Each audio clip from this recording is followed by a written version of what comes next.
Nestled at the foot of the Rockies lies the Broadmoor neighborhood, home to some of Colorado Springs' most affluent families and one of its most prestigious high schools. Cheyenne Mountain High School was one of the more prominent schools in the city.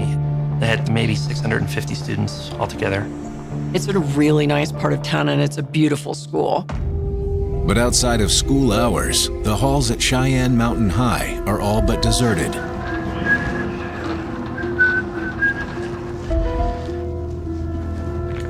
René Lacoste was a custodian, and he was just doing his normal afternoon job.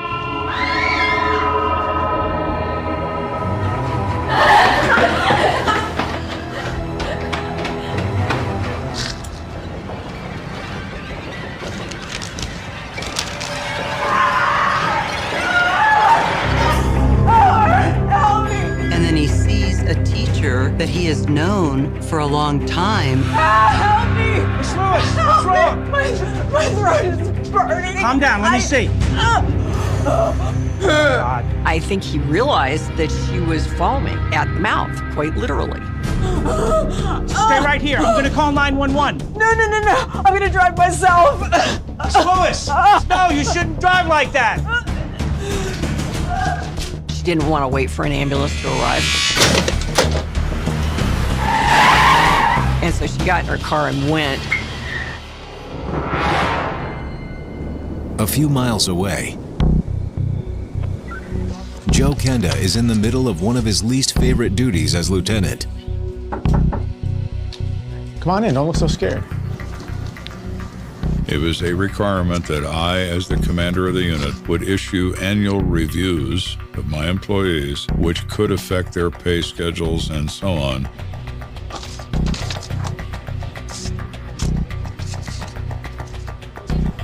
I hate to say it, Lou, but you're doing a fine job. Keep up the good work. Thank you, Lieutenant. Everyone hated it, including me. But it was a necessary part of the job. I just got a little constructive criticism, just a few minor things. Yeah. Hang on. It's Kenda. It was the communications center. We have a patrol officer in the emergency room at Penrose Hospital, and he's requesting detectives to respond. Okay, I'll be right there. Bye. Lucy's gonna have to wait. Oh, sure. They make judgment calls every day about when they believe they need major crimes detectives, and they are rarely mistaken. I never question requests from patrol. We respond.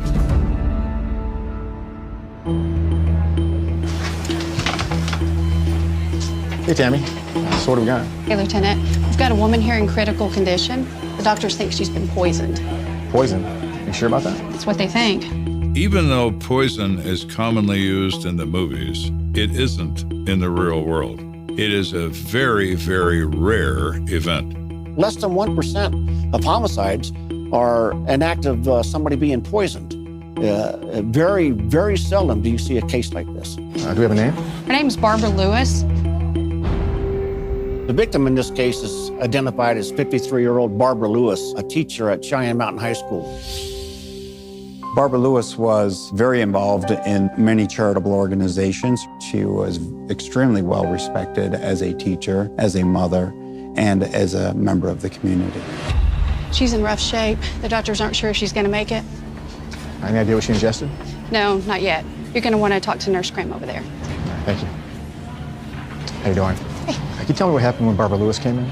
Nurse Cram reports that this woman burst through the doors alone.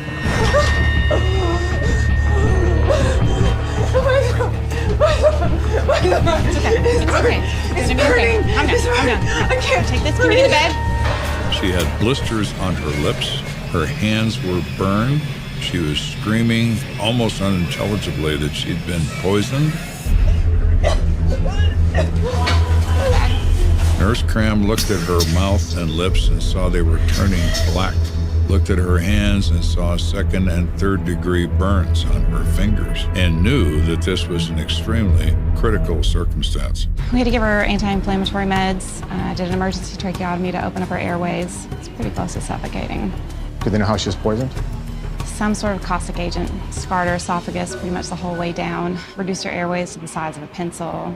Caustic agent is just another way of saying a chemical that will burn living tissue, like sulfuric acid. Look around your own home.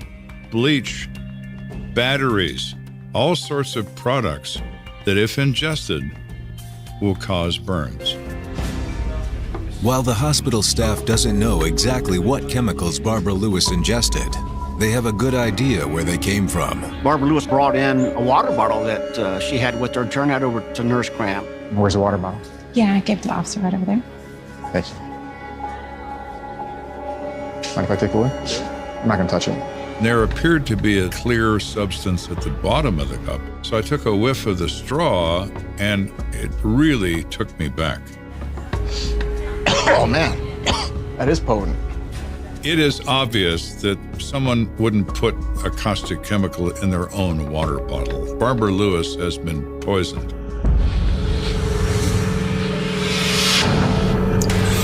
This is a crime. It's not an accident.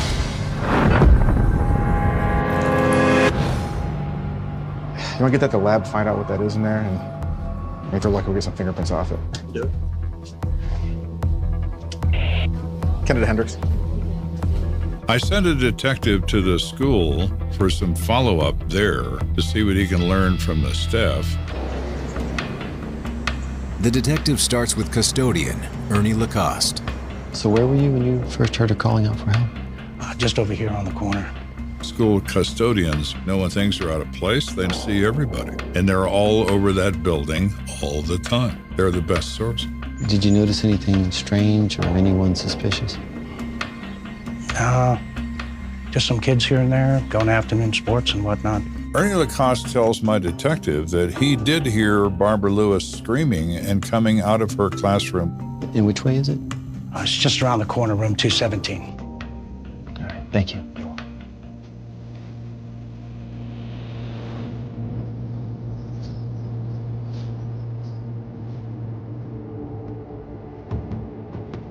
All the desks were in alignment. Everything appeared to be normal. Typically with a poisoning case, you don't have a lot of evidence like you would in some homicide cases where you got bullet casings, you got blood splatter evidence. What the detective did notice is that the chair behind the teacher's desk is turned over, and there are papers from the desk scattered on the floor. Hendricks to Kenda. Go for Kenda. Where it happened.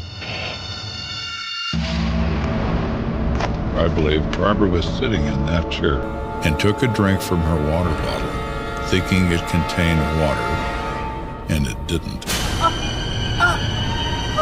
And when the pain hit her, she jumped to her feet, the chair turned over. Papers flew off the desk, and she ran out screaming. Anything else? I'm afraid not. What is there to learn here? Not a lot. 10-4, go ahead and secure the room until CSI can process it for poison and fingerprints. 10-4. It's clear Kenda and his team are facing an uphill battle. If you're a shooter, you need to be close. If you're a stabber, you need to be even closer.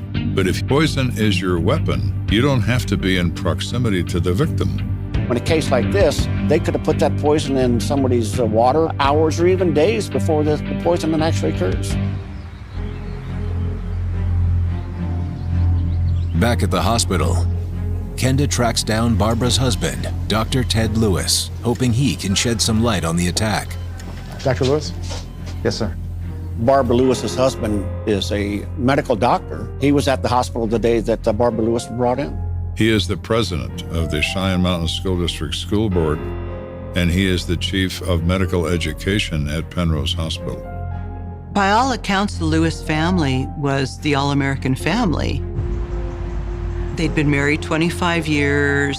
They had a very stable situation financially. I'm terribly sorry about what's happened to your wife.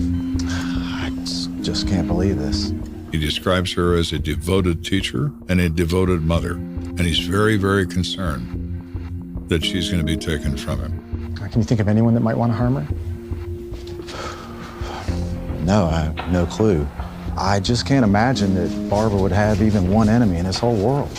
Mrs. Lewis was such a well-loved person in the community who was very generous and gave a lot of herself, not only financially, but emotionally. How often does she take a water bottle to work? Every day. It's the same water bottle, or does she throw it out afterwards? No, she takes it home and refills it every morning. Like when you're both getting ready for work? That's right. Why? The typical suspect in any personal assault or murder case is the person emotionally closest to the victim. Oh, would you get my lunch out of the refrigerator, honey? Thank you. Don't forget, I'm going to be a little late tonight. Did they really have this great, perfect family that they're portraying? Or was there something else going on in the home that we really don't know about? Thank you. Right. I've got a lot of patient load, too. Handsome as all get out. Is it possible that he could have put something in her water bottle before she left for school that morning? Okay. Of course it is. And while I'm thinking about that, the doctor comes up. Excuse me, Lieutenant, Dr. Lewis. Barbara's still in a serious condition. However, she can make a quick statement before she goes into surgery. Everyone always says that they are happily married, but there's always another side to that. The side that's never exposed. That's going to be our focus.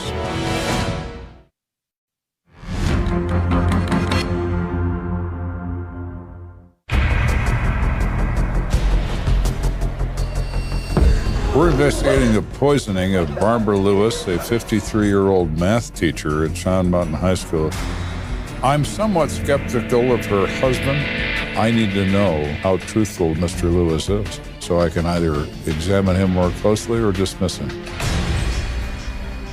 Before we talk to Barbara, I must warn you, even though she's highly alert, she's in a very critical state. Understood. He informed me whatever she ingested had the pH level consistent with household bleach. It was eating her insides. I cannot imagine how excruciating that pain must have been. Hello, Barbara. I'm Lieutenant Kenda. Barbara looked absolutely awful. Her face was discolored. Her lips were black. The burns in her hands were gauze wrapped. I know you're suffering greatly right now, but I really need your help to find out who did this to you. It's hard. It's okay. Just take your time and tell me what happened. After school, I met with the Student Advisory Council. Barbara says she left her classroom at 3 o'clock and she left her water bottle on her desk, as is her custom. She returned to her classroom at approximately 4:15 and she took a sip of her water. And that's when she realized she was in trouble. I drove myself here. I knew I would die if I waited for help. What kind of a monster would do this to this woman? So sorry this happened to you, Barbara. Now, this is very important. Was that the first time you drank out of the water bottle today? No. I refilled it at lunch. Mrs. Lewis carried a water bottle with her pretty regularly. It sat up on her desk and, throughout the entire class. So she had consumed water from this water bottle all day long until she set it on her desk at 3 o'clock and returned at 4:15. That gives us the time frame when a perpetrator puts something in. Barbara's statement also eliminates her husband, Dr. Ted Lewis, as a potential suspect. The only opportunity Ted would have had to put something in her bottle was at their home. We've eliminated Ted by the fact that she used the bottle all day long. Do you have any idea who would want to do something like this to you? Do you have any problems with anyone at all? That's a question a lot of people in this case struggled with. Who would want to poison such a kind-hearted woman? She represents in some ways all the reasons why I became a policeman. Somebody's going to pay for this, and I'm going to see to it. Did you see or speak to anyone right before you drank out of the water bottle?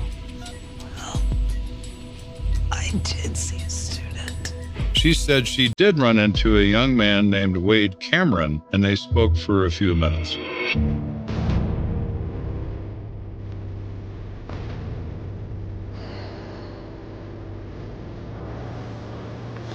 Wade?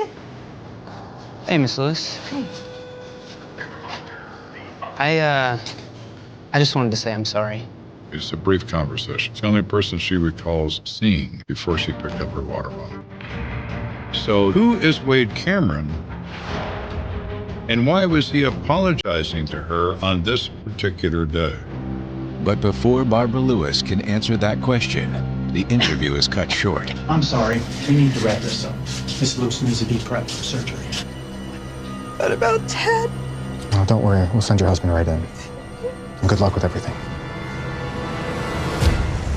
While trauma surgeons operate on Barbara Lewis, Kenda and his team obtain an address for 17-year-old Wade Cameron.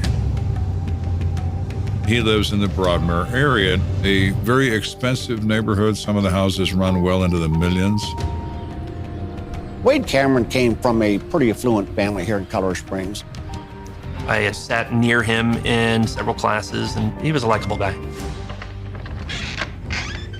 Yes? How you doing? I'm Lieutenant Kenda. This is Detective Hendricks. How can I help you, gentlemen? So there was an incident at the high school today. I'd like to have a word with your son, Wade. I hope he's not in some sort of trouble. No, he's not in any trouble. We just need to verify a few things with him. Okay, come on in. Mr. Cameron was very cooperative, but he was very distressed at our presence and why we were talking to his son. Wade, these detectives would like to ask you a few questions. Please have a seat, gentlemen. We explained we're investigating an incident involving grievous injury to teacher Barbara Lewis. They were very shocked by this. She was poisoned after school and is in critical condition. The last thing that she recalls was speaking to your son before the incident. You don't think Wade has something to do with this? We said, Wade, we don't consider you to be involved in this. We just want to know what you had to say to her and why. Son, did you speak with her after school? Yes, sir. Wade is a typical 17-year-old high school kid. He is nervous. He shamefully admits that he was apologizing to Barbara Lewis for skipping a class. Wade! I know I shouldn't have, but pre-cal finals were that day and I hadn't studied enough. So I faked a permission slip so I could skip it and have a few more days. I just wanted to say I'm sorry. Well, sorry might not be enough. It won't happen again. And I'll make up the test as soon as you want me to. Son, I'm very disappointed in you. Dad, you don't understand. A C or D on that final would ruin my GPA. Wade Cameron's explanation of his contact with Barbara Lewis was just ordinary teenage stuff. Wade, did you see anyone in or around Miss Lewis's classroom before you apologized? No, sir. I don't remember seeing anybody. At this point, we've pretty much exhausted our questions. Well, I appreciate your time. If you think of anything else, give us a call. I will.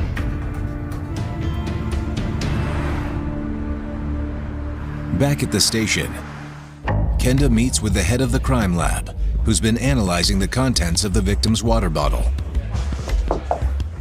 So what'd you find out? Well, we got a solid match. The results came back that the caustic material was sodium hydroxide. Sodium hydroxide is the active ingredient in Drano, designed to burn blockages out of pipes. One can only imagine the amount of injury that would cause to human flesh. It doesn't really narrow things down. I mean, everyone's got a bottle of drain cleaner in their house. That's true, Lieutenant, but this wasn't drain cleaner. He felt that it was actually raw sodium hydroxide in pellet form that had been used. If you were to drop a large number of sodium hydroxide pellets into a beaker filled with hot water, it would bubble up, you would feel the temperature rise, and the pellets would drop to the bottom of the beaker and dissolve. How would one get their hands on pure sodium hydroxide? Well, it's used in most soap and paper manufacturing. Also, it's used at most of the high schools across the country in the chemistry lab. It's usually kept under lock and key. And who would have the key? Normally, it's the chemistry teacher. So what if Mr. Chemistry Teacher decides to move from teaching to killing? Well, my. Now that would be something quite interesting, wouldn't it?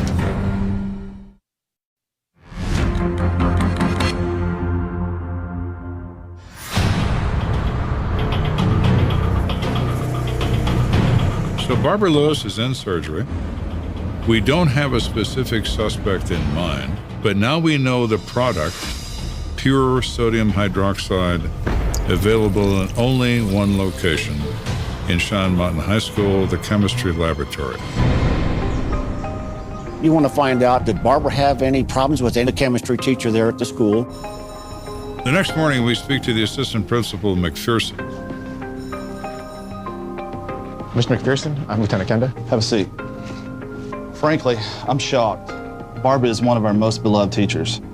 He describes her as a completely dedicated person who is widely admired by students and staff. We're in the middle of finals right now, but I'll be happy to help you facilitate any interviews that you may need. Thank you. We'd like to start with the chemistry teacher. Walter Bates. Let's see. And as it turns out, he has a free period at this time, so we can speak to him immediately.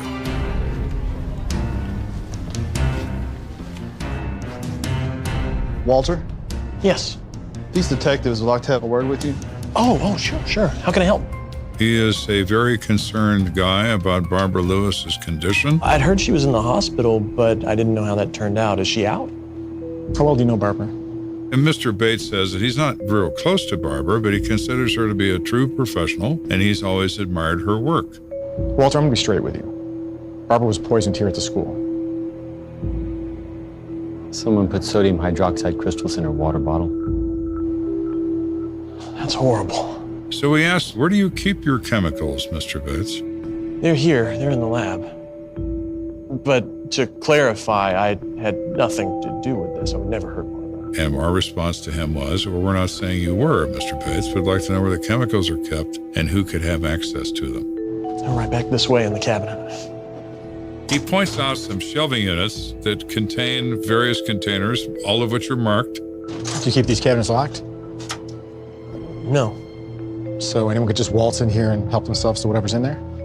But I've just never really honestly thought anyone would want anything that was inside here. You know what's funny? Mr. Bates indicated that a flask had been found in the hallway outside one of the classrooms that contained sodium hydroxide pellets.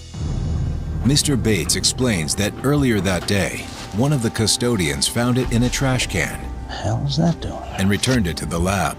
But unfortunately, there was no clear way to determine if any of the sodium hydroxide pellets were missing. He said we don't keep a close inventory on that. The product isn't liquid, it's crystallized. So they're tiny pellets. They look like BBs. What'd they do with them? Oh, they've been properly disposed of. It is clear as day that any student, teacher, or administrator at Cheyenne Mountain High School could have accessed this poisonous material if they wanted to. Although our chemistry teacher, Mr. Bates, has no obvious reason to harm Barbara Lewis, I simply can't take his word for it. We want to get some background on Mr. Bates from other teachers about what they know about him, any unpleasant encounters with Barbara Lewis. Detectives, this is Amy Patterson. She is a math classroom adjacent to Barbara Lewis's classroom, and further had a 15-year friendship with Barbara. She knows her extremely well. What kind of monster could have done this to Barb? We're hoping you could help us with that question. Did Barbara have any enemies or anything? What about the chemistry teacher, Mr. Bates? No, no way, never. Her response was immediate. Absolutely not. His room may be the source of the product, but in her opinion, he's not the man that used it. Would you happen to know where he was between 3 and 4:15 yesterday?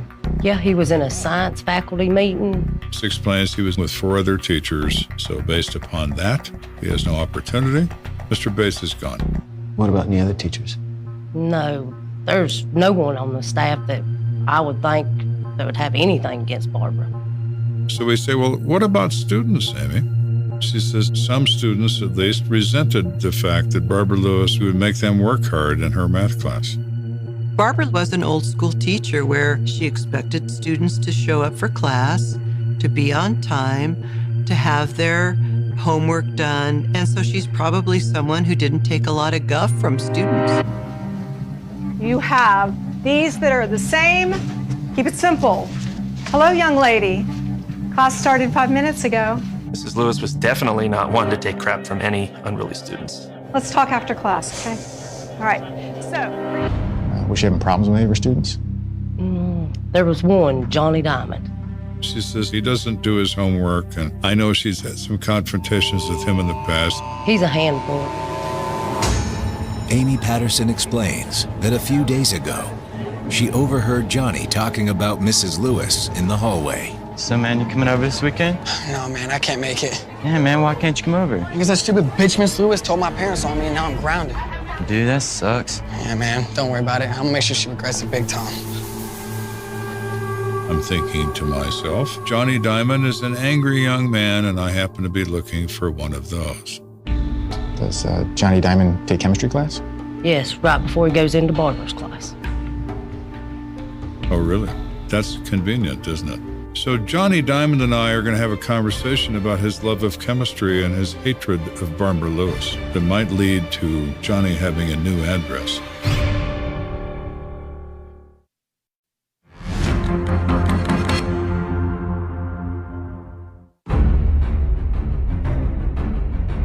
We've been very busy trying to develop a suspect who could have poisoned Barbara Lewis with pure sodium hydroxide. Then we developed this young man named Johnny Diamond who's made threats in the past against Mrs. Lewis. We need to speak to him and see if he's still part of this scenario or not. We wait till after school so we can talk to him at home in front of his parents. Now, Johnny, I don't want you to give these detectives any attitude, okay? We explained to Johnny Diamond that he is potentially a suspect in the attempted murder of Barbara Lewis, and as a result of that, we intend to advise him of his constitutional rights. But I didn't do anything. What makes you think that my son would be involved in something like this, Mr. Kenda? The problems he's had with Mrs. Lewis and the things that you said about her? He admits to all of it. Yeah, I don't like her. She doesn't like me either. He said, it's kind of my fault. I don't do well in her class. There's a girl in there I like, and I kind of spend my time sending notes to her. And Mrs. Lewis doesn't like that, and we've had words. That doesn't mean I would poison her. Johnny is downplaying his motive, but you know what? He still has one. What I need to know is, did Johnny have access to Barbara Lewis's water bottle? Where were you yesterday between 3 o'clock and 4:15? Oh, I was at practice. As soon as school ended, I went to a wrestling meet at another school till about like 5. How'd you get there? Rode the bus. You can ask anyone on my team. I'm telling the truth. All right, we'll check with the school. Mrs. Diamond, may we use your phone? Yes, it's right over there. My detective uses the phone, calls another detective still at the school. In a matter of an hour, we have confirmed that Johnny Diamond's nowhere near Mrs. Lewis's room during the time frame in question. Coach verified the story. Well, looks like you're off the hook, Johnny. I'm sorry to bother you, Mrs. Diamond. But while we're here, Johnny, can you think of any other students that might have been having problems with Mrs. Lewis lately? Yeah, kinda. Who was that? This kid in my class named Wade. Oh, that name hit me like a ton of bricks. We already talked to young Wade. What was going on between Wade and Mrs. Lewis? Well, Wade skipped a test. And the next day when he came in, Miss Lewis called him out in front of everyone. Mr. Cameron, what are we gonna do with you? You knew we were having a test yesterday, and yet you chose to skip it. There are consequences to your actions. I know, but can I at least make up the test tomorrow? Come up to my desk. You know, I should fail you, but I'm not going to. If you take the test today. But Miss Lewis, Oh, not here, Mr. Cameron. Out there. Come on, drag the desk out. Let's go.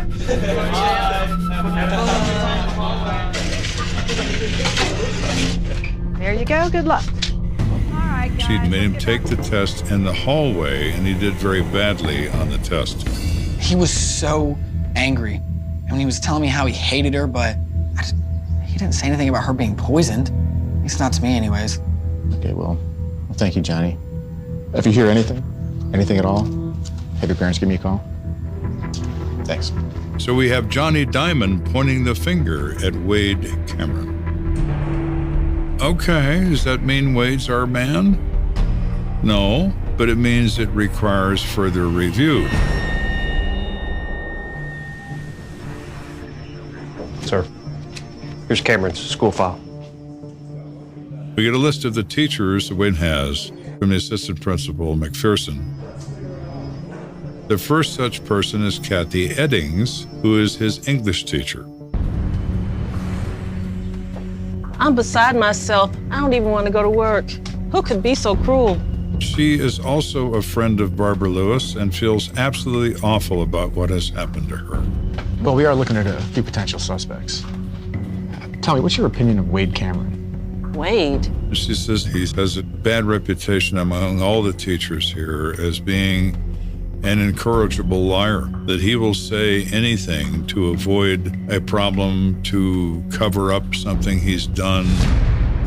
To prove her point, Mrs. Eddings explains that a few weeks back, Barbara Lewis caught Wade walking the halls during class. Hey, Wade. Where are you off to? Oh, just the bathroom. Mind if I see your hall pass? Sure. She's very good friends with Mrs. Eddings, and she said that's not her signature. Wade forged the signature. You know, Mr. Cameron, you're not as slick as you think you are. Mrs. Lewis didn't like the fact that Wade stretched the truth pretty regularly, and she was not afraid to call him out about it. Kathy explains that although some teachers let Wade's behavior slide, Barbara Lewis wasn't one of them. Us teachers, we talk. Every time there was a big test, he would skip. And for the record, Barbara, every time he skipped, would turn him into the principal's office. He's been given in-school suspension because of those reports. In your opinion, do you think Wade could be capable of poisoning Mrs. Lewis? I hate to say it, but I really do. Of all the kids I've taught over the years, he's the most manipulative one I've seen. So he is a chameleon. He comes across as this nice kid, and then you discover this other side of his personality. He changes his demeanor as required. Could he have done this? Yeah, he could have. We need more concrete evidence than opinion, but opinion is a great starting place. Later that evening, Kenda gets a new lead that may just crack the case. There's a high school student and his father here to see you. Says it's important. Okay, send him in. Neil is a 17-year-old high school student at Cheyenne Mountain. He's upset, his father is upset, and they want to talk to us about this incident involving Barbara Lewis. James Walker, Lieutenant Kenda. it's my son Neil. We have something important to show you. Yeah. So I take the book and I look at the title, and I'm thinking, why am I looking at this book? I want to come clean about something. Am I about to get a geometry lesson? Or I'm about to learn something that could be really significant about this case?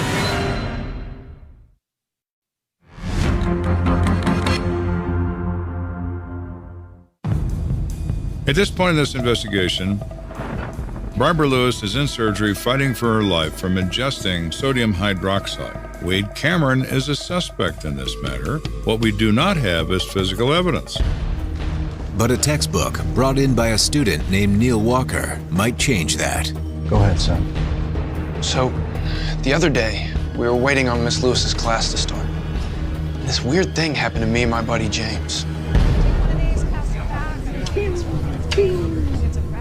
Dude, what are you doing? I felt little things flicking off my back.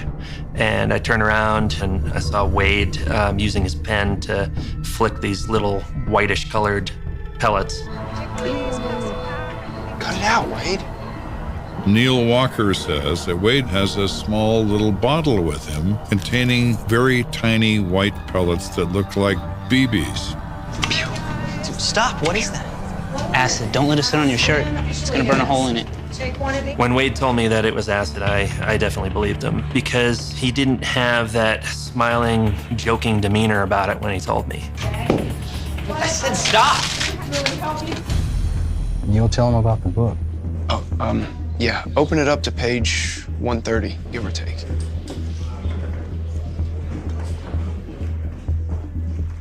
Wow. Sure enough, you could see where something caustic had actually burned through several pages in that math book.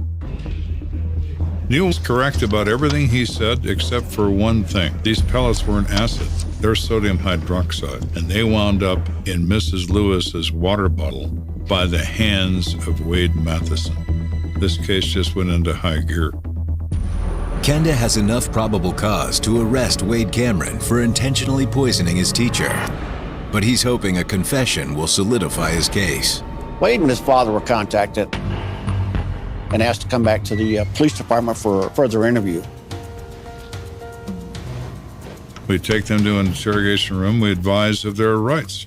Oh, Wade, since last time we talked, we've learned a few things that lead us to believe that you're responsible for this crime.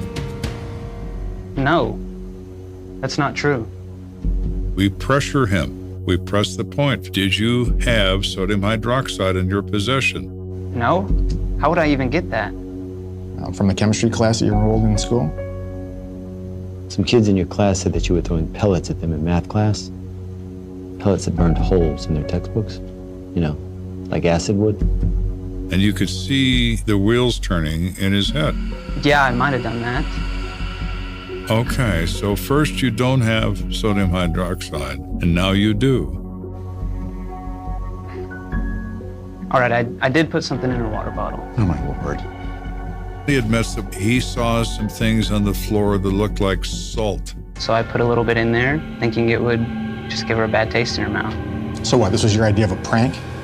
Yeah, I didn't know she would get hurt. He wanders all over the place in his statement, and when questioned, he changes the statement. I'm having a hard time believing anything that you're saying. 17-year-olds are awful liars. Most adults are as well, but he particularly is just terrible at it. Wade, this isn't school, and we're not your teachers. Your punishment isn't going to be a couple days of in-school suspension. It's going to be prison time, and a lot of it. Okay, I get it. Wade ultimately confesses to getting a flask from the chemistry lab, but he does not admit that he knows what's in the flask. I left the canister of pellets on the shelf in class and forgot about it until I went back to apologize to Miss Lewis for skipping that test. It was only supposed to be a joke. So you saw this deadly poison and thought, wouldn't it be hilarious if I put it in her water bottle? Wade, the flesh of her mouth and her throat basically blistered and dissolved.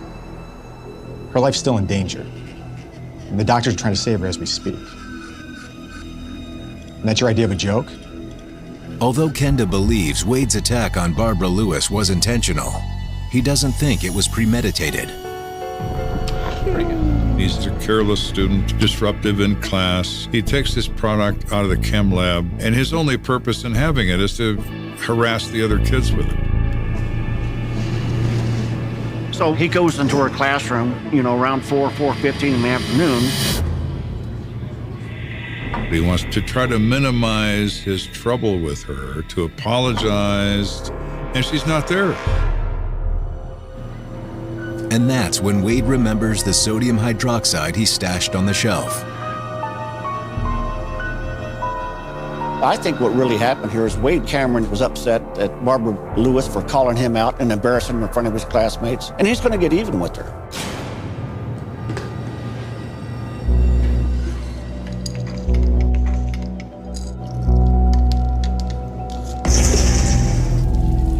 I think Wade Cameron was someone who was born in a family where privilege sort of enables you to act a certain way. He puts it in the water bottle without considering what those consequences are. Wade? Hey, Miss Lewis. She comes in, he apologizes, he leaves. She's getting ready to leave. She picks up the water bottle, notices that there's still some liquid in there. She's thinking it's just water. And wow, all of a sudden, her throat's on fire. A 17-year-old blockhead attacking his teacher over nothing. It's incredible. We place him under arrest for one count of criminal attempt first-degree murder, and we put him in a juvenile holding facility. Though he's only 17 at the time, Wade Cameron is tried as an adult. He is convicted of first-degree assault and sentenced to 18 years in prison. After serving 1 year of that sentence, Wade and his attorneys had filed for reconsideration of sentence. With the blessing of Barbara Lewis, Wade is offered a reduced sentence of 6 years in a youth offenders program. As for Barbara Lewis, she survived, but only after undergoing multiple life-threatening surgeries. They surgically removed 14 inches of her esophagus because the scar tissue was so bad she couldn't swallow. Miss Lewis did eventually return to school a few months later. I was definitely impressed with how strong Mrs. Lewis was. To have been in that situation and been able to come back. She's the kind of person I always wish I were, where something happens and you adapt and conquer. Barbara Lewis is a heroic figure. That's a word widely used and overused, but in her case, it's true. After all of that, she returned to teaching because that was her passion. She has a warrior blood. London, 1987, a city of neon and rain, of headline murders and silent doorways. On a Thursday night in November, when the streets steamed under the orange glow of sodium lamps, one woman walked out of a crowded pub and disappeared between two flickering streetlights. No camera, no goodbye, no warning. 1 minute she was raising a glass in the noise and smoke, the next she was a missing poster on a damp brick wall. And for decades, London would call her name in whispers, file it under cold case, and pretend it had moved on.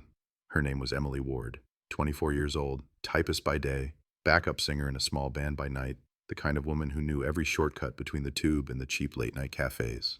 On paper, she was ordinary. In reality, she was the beating heart of a small circle of people who believed they were invincible in the late 80s, when anything seemed possible and history felt like it was happening somewhere else. They laughed over cheap beer, shouted over synth pop spilling from jukebox speakers, and never imagined their faces would one day appear under the words, "Have you seen?" The last night anyone claimed to see her alive had started like 100 others. Rain on the pavement, taxi horns, steam from underground grates. The pub on the corner of a narrow Soho street, with its chipped sign and grimy windows, was packed with regulars, music loud, televisions buzzing with football highlights, and clipped news reports of strikes and politics no one inside really cared about. People were there to forget. Emily was there to perform. Witnesses remember her on stage, small and bright under a blue spotlight, hand on the microphone, hair tied back, voice cutting through the noise. 2 songs, 3, laughter between them, a joke about the amplifier dying, a promise, half serious, half dream, that one day they'd have a real stage, real lights, a real crowd. The band finished their short set around 10:30 p.m. The bar clock, yellowed by years of smoke, ticked toward closing. Nobody thought they were watching the last minutes of a life.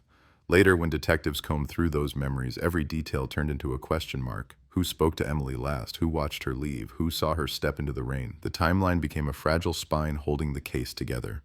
10:45, she's seen laughing with a friend near the bar. 10:50, she's at the back exit, coat over her arm, handbag in hand. 10:52, it's raining harder, and she's in the alley that leads to the main road, a thin strip of darkness between 2 brick walls. After that, nothing that can be proved. The alley was the first place the police really looked at. Narrow, slick with water, the smell of rubbish and cigarette smoke hanging in the air. 1 rusted fire escape, 1 overflowing bin, 1 broken streetlight that flickered but never fully died. On that night in 1987, it should have been a 2-minute walk from the pub's back door to the bright traffic of the main road. But somehow, those 2 minutes stretched into a chasm that swallowed an entire person. London wasn't shocked at first. People went missing all the time. They moved, they ran away, they disappeared into new lives. A few days passed before anyone used the word mysterious. It started with her bandmates. She didn't show up to rehearsal. She didn't call. She didn't answer her door. At first, they joked that she'd finally gone off on some wild weekend, that she'd come back with a hoarse voice and a ridiculous story. By Monday, the laughter had turned into tight, nervous glances. By Tuesday, someone finally picked up the phone and dialed the police. The flat where Emily lived was a small upstairs unit in a row of Victorian terraces a few streets away from the pub. Paint peeling, a window that stuck in the winter, thin walls that carried neighbors' arguments like radio noise. When officers forced the door open, they found no signs of a struggle, no overturned furniture, no broken glass, no blood, clothes still neatly folded on a chair, toothbrush by the sink, a teacup on the counter, carefully rinsed and left to dry. It was as if she had stepped out expecting to come back that same night, dropped into the darkness and never resurfaced. What the officers did find was a half-packed bag in the bedroom wardrobe, a few shirts, a notebook, spare shoes, nothing dramatic, nothing screaming escape plan. But it was enough to tilt the story slightly. Had she been thinking about leaving? Was she going somewhere? Or was it, as her friends insisted, just the remains of a canceled weekend trip, the bag that everyone forgets to unpack for weeks? In the absence of answers, speculation moved in and took a seat at the table. Detectives began to piece together her last known movements in that classic, methodical way that would later look smooth and scripted on television, but in real time was messy, slow, and full of dead ends. They questioned her bandmates one by one, under harsh strip lights in small interview rooms. Did she seem afraid? Was she arguing with anyone? Did she owe money? Was she seeing someone secretly? Each "no" landed like a dull, heavy stone. Each "I don't know" widened the hole where the truth should have been. There was one detail that surfaced again and again. A man who had been hanging around the back of the pub for several nights before Emily vanished. No one could describe him clearly, as if he'd been wrapped in fog every time he appeared. Tall, maybe, or medium height, dark hair, or light. A coat that might have been gray or brown or black. A cigarette glowing between his fingers. Always alone. Always just outside the pool of light, as if he belonged to the shadows more than the street. One barmaid said she saw him watching the band, eyes fixed on the stage. Another staff member dismissed it, insisting he only remembered a blur of faces and spilled drinks. A patron claimed the man had been there, then suddenly changed his mind mid-sentence. Memory is treacherous, especially when it's called to the witness stand months later under pressure and suspicion. Still, in the thin files that accumulated on a cluttered desk at the station, unidentified male, seen loitering near back entrance, began to feature as a line that made everyone uncomfortable. The community grew uneasy. The headlines started small, buried under stories of bigger crimes. Young woman missing after night out. Police appeal for witnesses in Soho disappearance. It was only when days stretched into weeks with no sign of her that the words cold case started to form silently in the minds of officers who had seen too many similar files go from active to archived. This wasn't officially declared, of course. Officially, the case was ongoing. Unofficially, some detectives could already feel it slipping out of reach. There was one detective who refused to let it go. Detective Sergeant Michael Harris, mid-30s, sharp-eyed, known for his stubbornness. For him, this wasn't just another file. Maybe it was something about Emily's parents, the way they sat in the station's reception area, hands laced so tightly their knuckles turned white. Maybe it was the sight of her bedroom, still perfectly ordinary, that made him think about the fragility of routine, about how quickly a life could dissolve. Whatever the reason, the Ward case hooked into him and refused to let go. Harris walked the route from the pub to Emily's flat over and over, at different times of day, in rain and in dry weather. He memorized every twist of the alley, every door, every window, every blind corner that could hide a car or a figure. He talked to shopkeepers who insisted they knew nothing, then talked to them again until a few of them started remembering fragments they weren't sure were real. A car door slamming, a woman's voice, maybe laughing, maybe shouting, a smell of petrol that didn't belong. He pushed for more patrols in the area. He tracked down old boyfriends, co-workers, estranged relatives, the landlord's son, anyone who had a key or might have made a copy. Each new name came with the faint possibility of motive. Each interview ended with the same dull conclusion. No clear suspect. Weeks became months. Christmas lights went up in central London, blinking cheerily above streets that had learned to forget fast. The posters with Emily's face grew damp and curled at the edges. Her friends, after countless interviews and late-night conversations, began to speak about her in the past tense without noticing. The case file grew thicker, heavy with paper, but thin on answers. Then, one morning in early 1988, a call came in that blew open a new, horrifying chapter. A dog walker, cutting across a scrubby patch of wasteland near a disused rail line on the outskirts of the city, had found something. The woman on the phone was shaking as she described it. A shape in the long grass, a flash of pale, a feeling that made her stomach twist before she even stepped closer. Detectives arrived to the familiar yellow tape and the churn of mud under boots. The air was cold, breath visible. Birds scattered as officers moved into position. The field was quiet except for the distant hum of traffic and the crackle of police radios. In the flattened grass lay a body partially concealed by debris and leaves, the remnants of a life reduced to evidence markers and photographs. The remains were female. The clothing matched the description of what Emily had been wearing on the night she disappeared. Dark skirt, light blouse, coat missing. The handbag was nearby, its contents scattered, rain-damaged, half-rotten.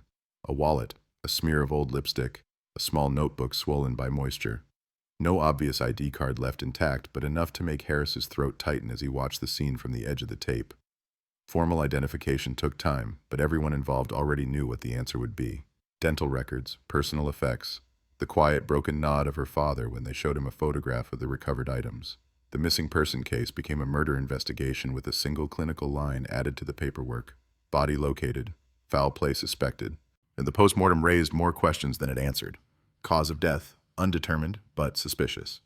There were signs that she had not simply collapsed. Someone had likely been involved.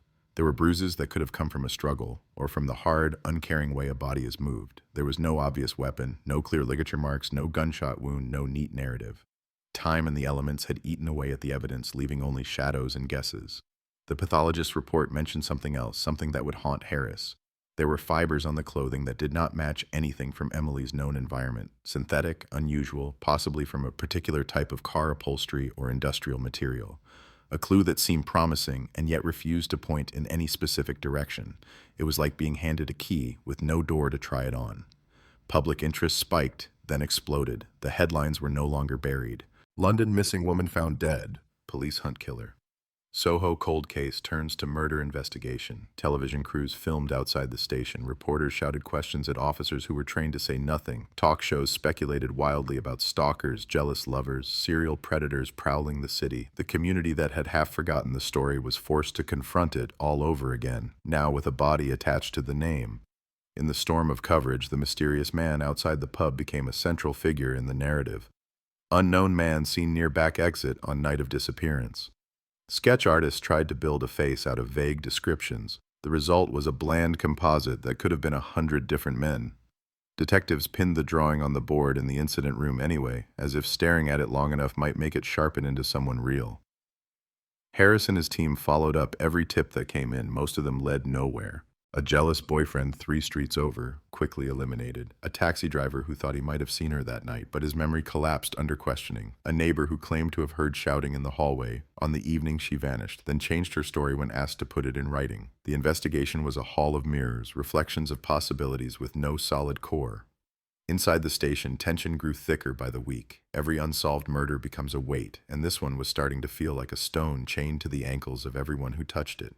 There were whispers about resources, about shifting priorities, about other cases that needed attention. As the months dragged on, the ward file began to slide from the front of the stack to somewhere in the middle. Not forgotten, never forgotten, just less urgent in a system that measures urgency in fresh blood and fresh witnesses. For Harris, though, urgency did not fade. He took the file home mentally every night, replaying the alley, the rain, the missing minutes, the body in the field. He circled the same questions in his mind until they bled into his dreams. Who took her out of that alley? How did they move her without being seen? What car did they drive? Where had those strange fibers come from? And perhaps the most painful question of all, what had he missed in those first critical days when the trail was still warm and the killer still nervous? Years later, when the case would finally be labeled solved in bold black letters, people would look back at these early months and wonder if justice had arrived too late, in the wrong way at the wrong door. Because some cold cases don't die when an arrest is made. They linger, heavy and unfinished, trapped between the official story and the secrets that never made it into the file. And the London 1987 case would become one of those, a headline that shouted solved, while the city, in its quietest corners, continued to whisper, but is it? In the months that followed the discovery in the field, the case settled into a rhythm that felt less like progress and more like a slow circling of the same unanswered questions. Officers came and went from the incident room, shifting from this investigation to others and back again, leaving coffee rings on reports that never quite made sense. The large board at the front of the room, once crowded with fresh photographs and handwritten notes, began to look like an old newspaper left in the sun, faded, crumpled, familiar. Emily's face stared out from the center, surrounded by arrows, dates, names, question marks, and in thick black ink the words, Last seen, rear alley, 2252. Harris refused to let that time become just another line on the board. He replayed it constantly in his mind, 1052. The clock above the bar, the dripping alley, somewhere in that minute, he believed, was the fulcrum of the entire case. If he could just pull it apart, slow it down, examine each second, he might see what everyone else had missed. A car's headlights, a door trying to close, a hand on an arm, a fragment of a license plate. But reality was not a videotape he could rewind. It was only fragile human memory, and that memory was already fraying. The bar staff grew tired of seeing him. He turned up at odd hours, asking old questions in new ways, trying to shake something loose. Did you see anyone follow her? Did you notice a car that night? Did anyone seem out of place? The patrons, too, grew defensive. They'd come to drink, not to relive a murder investigation. The alley became something people avoided discussing, as if naming it would somehow pull them into its darkness. There was one small twist that almost shifted the case. A man was brought in after a fight outside another pub, a few miles away, months after Emily's body was found. He was drunk, aggressive, muttering about stupid girls who don't know when to keep quiet. A patrol officer thought of the Ward case and flagged it. When they ran his record, they found a history of assaults, minor but ugly. He lived not far from the route between the pub and Emily's flat. It was enough to put him in a chair in front of Harris. Under the harsh light of the interview room, he looked less dangerous and more pathetic. Mid-40s, thinning hair, eyes bloodshot from drink and lack of sleep. He denied everything. He said he'd never been to that pub in Soho, never heard of Emily Ward, never set foot in that alley. When Harris showed him the composite sketch of the unknown man seen near the rear exit, he smirked and said it could be anyone. "Might be you," he sneered. "All of you lot look the same to me." Still, there were details that bothered Harris. The man drove an older car, its interior lined with a synthetic fabric that made the forensic team's ears prick up when they inspected it. They took samples, compared them to the fibers found on Emily's clothing. For a brief electric week, there was a sense in the incident room that something big was coming, that the wait was almost over. Phones rang more quickly, voices were sharper. The Daily Mirror ran a small piece, hinting that an arrest was imminent, citing sources close to the investigation. Then the lab results came back, not a match. Similar type of material, but different composition, different manufacturer, close enough to tease, far enough to slam the door shut. The suspect was released, grinning with sour triumph as he walked out past the station's front desk. Harris watched him go, jaw tight, knowing in his bones that the man was capable of something terrible, but not this, not Emily. The gut feeling and the evidence refused to line up. The years began to blur. New detectives joined the force, fresh-faced and eager, and heard older officers mention the Ward case with a mixture of frustration and resignation.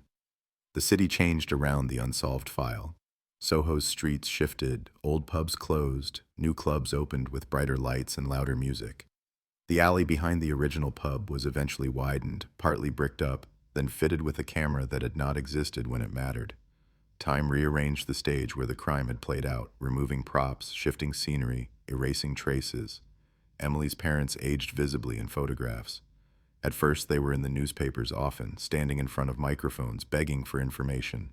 Her mother's voice would wobble, but she always finished her sentences. Her father's eyes stayed fixed on some distant point, as if he were afraid that if he looked directly at the cameras, the flood of emotion would knock him off his feet. As the years passed, their appearances grew rarer. The pleas became shorter, their shoulders bent under an invisible weight. Birthdays came and went. Each year, quietly, her parents would place flowers at the edge of the scrubby field where her body had been found, even after the area was redeveloped, fenced off, and transformed into something unrecognizable. A small plaque, unofficial and easily missed, appeared once and then disappeared, removed by hands unknown. People who lived nearby walked dogs, pushed prams, made phone calls, and had no idea that beneath the resurfaced ground lay the ghost of a crime the city had never really solved. Inside the station, the file was moved to a different shelf. The label changed from active to unsolved to cold. Harris watched this happen with the expression of someone trapped behind glass, able to see but not intervene. He argued, of course.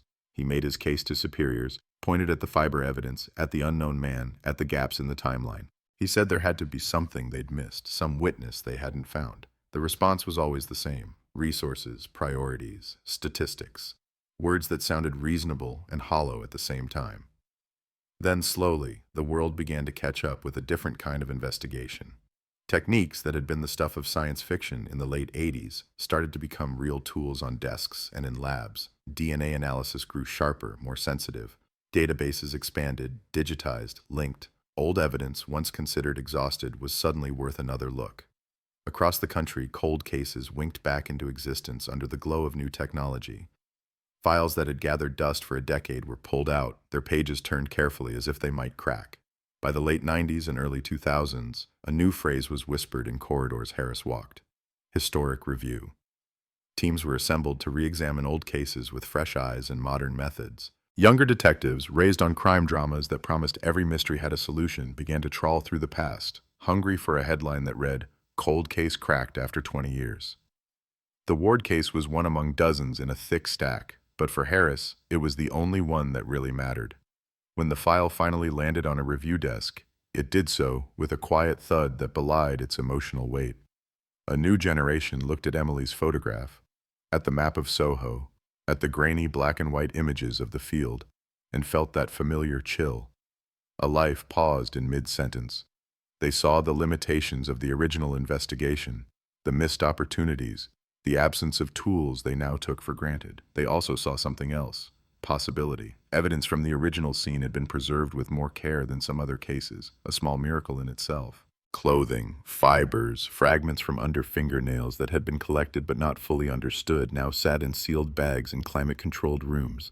The labels were faded, but the contents still had stories to tell. It was just a matter of whether the new machines could coax those stories out. The review team contacted Harris, now older, a little heavier around the middle, hair showing strands of gray. He had never really left the case. He had only been forced to look away from it while other duties piled on. When they asked if he would act as a consultant, his answer was immediate. He walked back into the incident room on a rainy Tuesday and felt, with a jolt, as if no time had passed at all. The board had new notes, new photographs, but Emily's face was in the same place. The forensic scientists approached the old evidence with a careful, almost reverent touch. Tiny samples were taken from the fibers found on her clothing, from what was left of the fabric, from trace material on the handbag. They ran tests that had not existed in 1988. The hum of modern machines replaced the clatter of old ones. Screens lit up with sequences and graphs instead of simple, grainy images. It was part science, part ritual, part hope. One afternoon, the lead forensic analyst called the review team into a small lab with the controlled excitement of someone who knows they're about to change the course of a story. On the screen behind them, colorful peaks and lines formed a pattern that only a handful of people in the world could truly read. But the headline, the part that mattered, was translated into a few clear words. Partial DNA profile obtained from fiber trace. Not complete, not perfect, but something. A ghostly footprint pressed into glass. The profile was run through the national database. At first, nothing. A familiar ache settled in Harris's chest. The feeling of another almost there. But databases grow, like cities, and they never really sleep. Weeks later, as routine updates and cross-checks ticked along in the background, a flag appeared. A potential match. Not a full one, not yet, but enough to warrant a closer look. The hit wasn't to a name, not directly. It came back to a family member's DNA, collected in an unrelated case years later, part of a sample that had made its way into the system by a route no one could have predicted back in 1987. A cousin, a brother, a son. The database didn't know the story, it only recognized the patterns. But for detectives, patterns were the first step towards suspects. The surname attached to the profile was one that meant nothing to most of the team. To Harris, it was a faint echo, something he'd seen scribbled in the margins of an old notebook decades earlier. He went home and dug through his own boxes that night, the unofficial archive he'd kept despite the quiet disapproval of colleagues who preferred clean desks and clear lines between work and life. In an old folder under cracked elastic, he found it. A handwritten list of car registrations reported in the area around the pub on the night Emily vanished. One of the registrations belonged to a vehicle that had been traced back then to a delivery driver, a man who lived a few streets from the scrubby field where the body was later found. At the time, he had been briefly interviewed and released, his alibi seemingly solid, his manner unremarkable. The name on that old sheet of paper and the name on the new DNA hit shared a surname. It could be coincidence, or it could be a thread that had waited 30 years to be pulled. The review team began to dig. Records were ordered, employment histories were combed through, old addresses were plotted on maps. The delivery driver from 1987 had moved several times since then, climbed from casual work into a steady job, built the kind of quiet life that never makes the news, married, children, a modest house in a different part of the city, neighbors who described him as helpful and normal when they were eventually asked. The sort of man you borrow a ladder from, not the sort of man you picture standing in a dark alley watching a young woman walk alone. As they investigated, something else emerged. The driver had a son born in the late 80s who had grown up and drifted into minor trouble. Nothing violent, mostly petty thefts, a drunken fight, an incident with a stolen car. It was that son's DNA, collected during processing for one of those offenses, that had landed in the database and lit up like a match near old tinder. The partial profile from the fibers on Emily's clothing was close enough to suggest a blood connection. Father or son, the system couldn't say. Humanity had to fill in the rest. This was where the investigation stepped out of the comfortable realm of clean lab reports and into the messy tangle of real lives. Detectives watched the house. They watched the father, the old delivery driver. They watched the son, now a man in his 30s.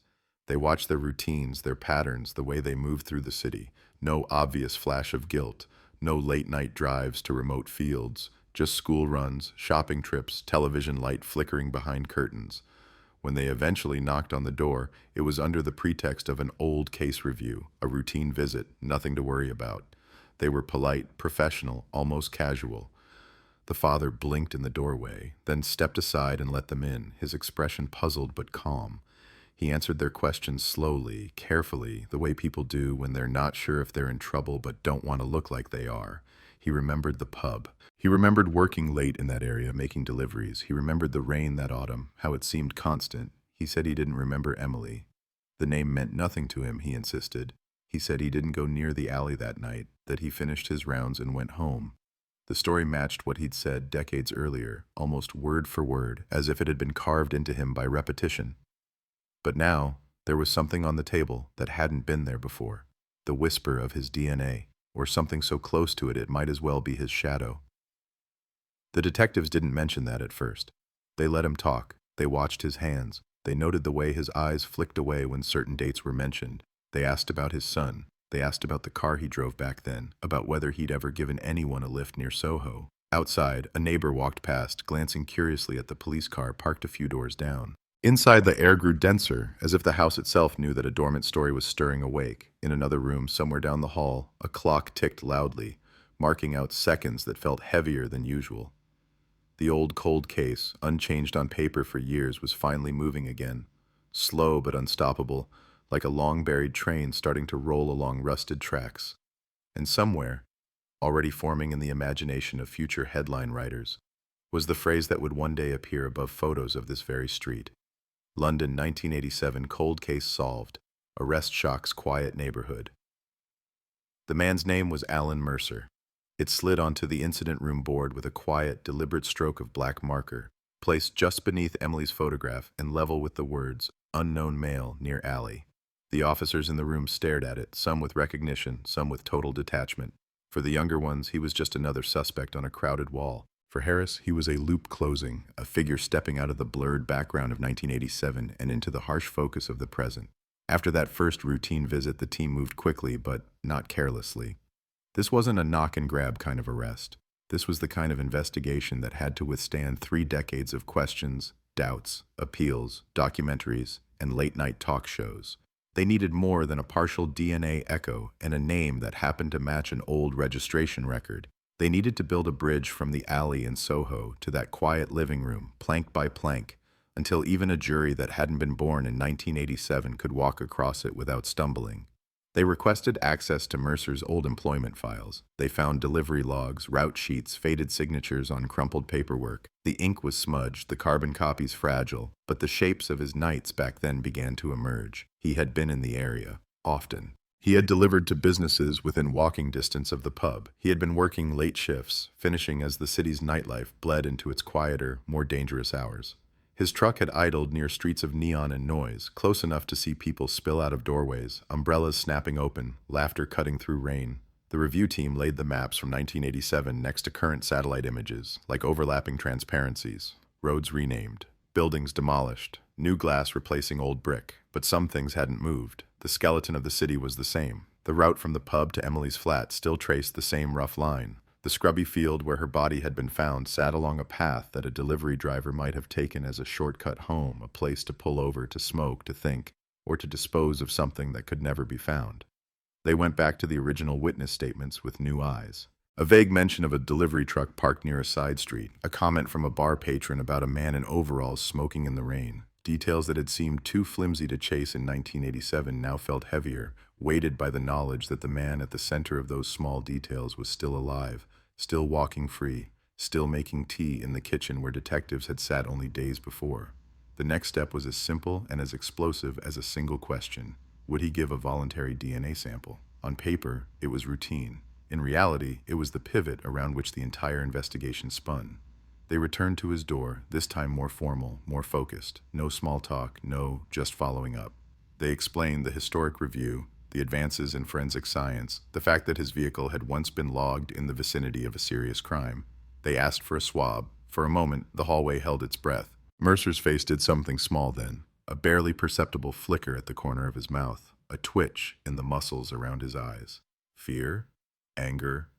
Shock? Or just an ordinary man confronted with an extraordinary request? He glanced toward the kitchen, toward the sound of a kettle clicking off. Voices drifted faintly from a television in the living room, a family house, a safe place, a trap. He said yes. He said it carefully, as if weighing every syllable. He said he wanted to help. He said he had nothing to hide. He stood still while the swab brushed the inside of his cheek, eyes fixed on a point somewhere over the detective's shoulder. The procedure took seconds. The implications would take months to unravel. When it was done, the officers thanked him and left. The front door closed with a soft click that sounded, in Harris's memory, like the lid of a box being shut. Back in the lab, the sample was logged, processed, compared. Machines hummed. Progress bars crawled across screens. Somewhere inside a sealed tube, fragments of his biology spun into alignment with numbers pulled from the fibers on Emily's clothing. The question was simple. Did he fit the pattern left behind on a young woman's body in 1987? The answer would not be simple at all. While they waited for the results, the media began to stir. These things leak, even when everyone insists they don't. A whisper here, a hint there, a no comment that says more than an answer ever could. A local paper ran a brief column. Police revisit 1987 Soho murder in light of new forensic tests. Other outlets picked it up. Talk of advanced DNA techniques and new suspects began to circulate. The phrase London cold case found its way back into headlines, stapled to Emily's name, turning her life back into a story people consumed with their morning coffee. Harris found himself once again at the center of questions. Colleagues, journalists, even strangers at the pub where he now sat as a patron rather than an investigator. Everyone wanted to know if they were close. He gave the same answer every time. The investigation was ongoing, and he couldn't comment. What he didn't say was that his own mind was split. Part of him wanted the DNA to match, to end the decades of circling with a single, undeniable truth.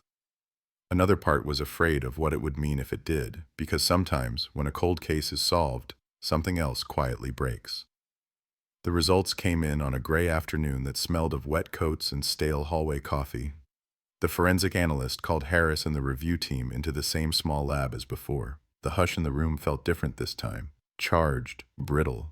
On the screen, the graphs and peaks told their complicated story, translated into human language by the analyst's level voice. The partial profile from the fibers on Emily's clothing was consistent with the DNA of Alan Mercer.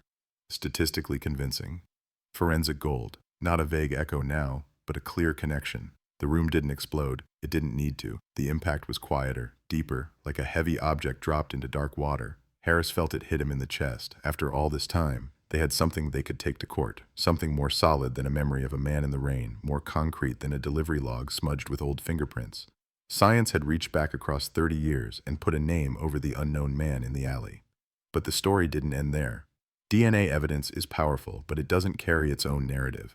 It can tell you that two people touched the same object, that their lives intersected at a microscopic level. It can't tell you exactly how or why or who held the power in that moment. It can't tell you whether Mercer brushed past Emily in a crowded doorway or grabbed her arm in that alley or lifted her into a vehicle against her will.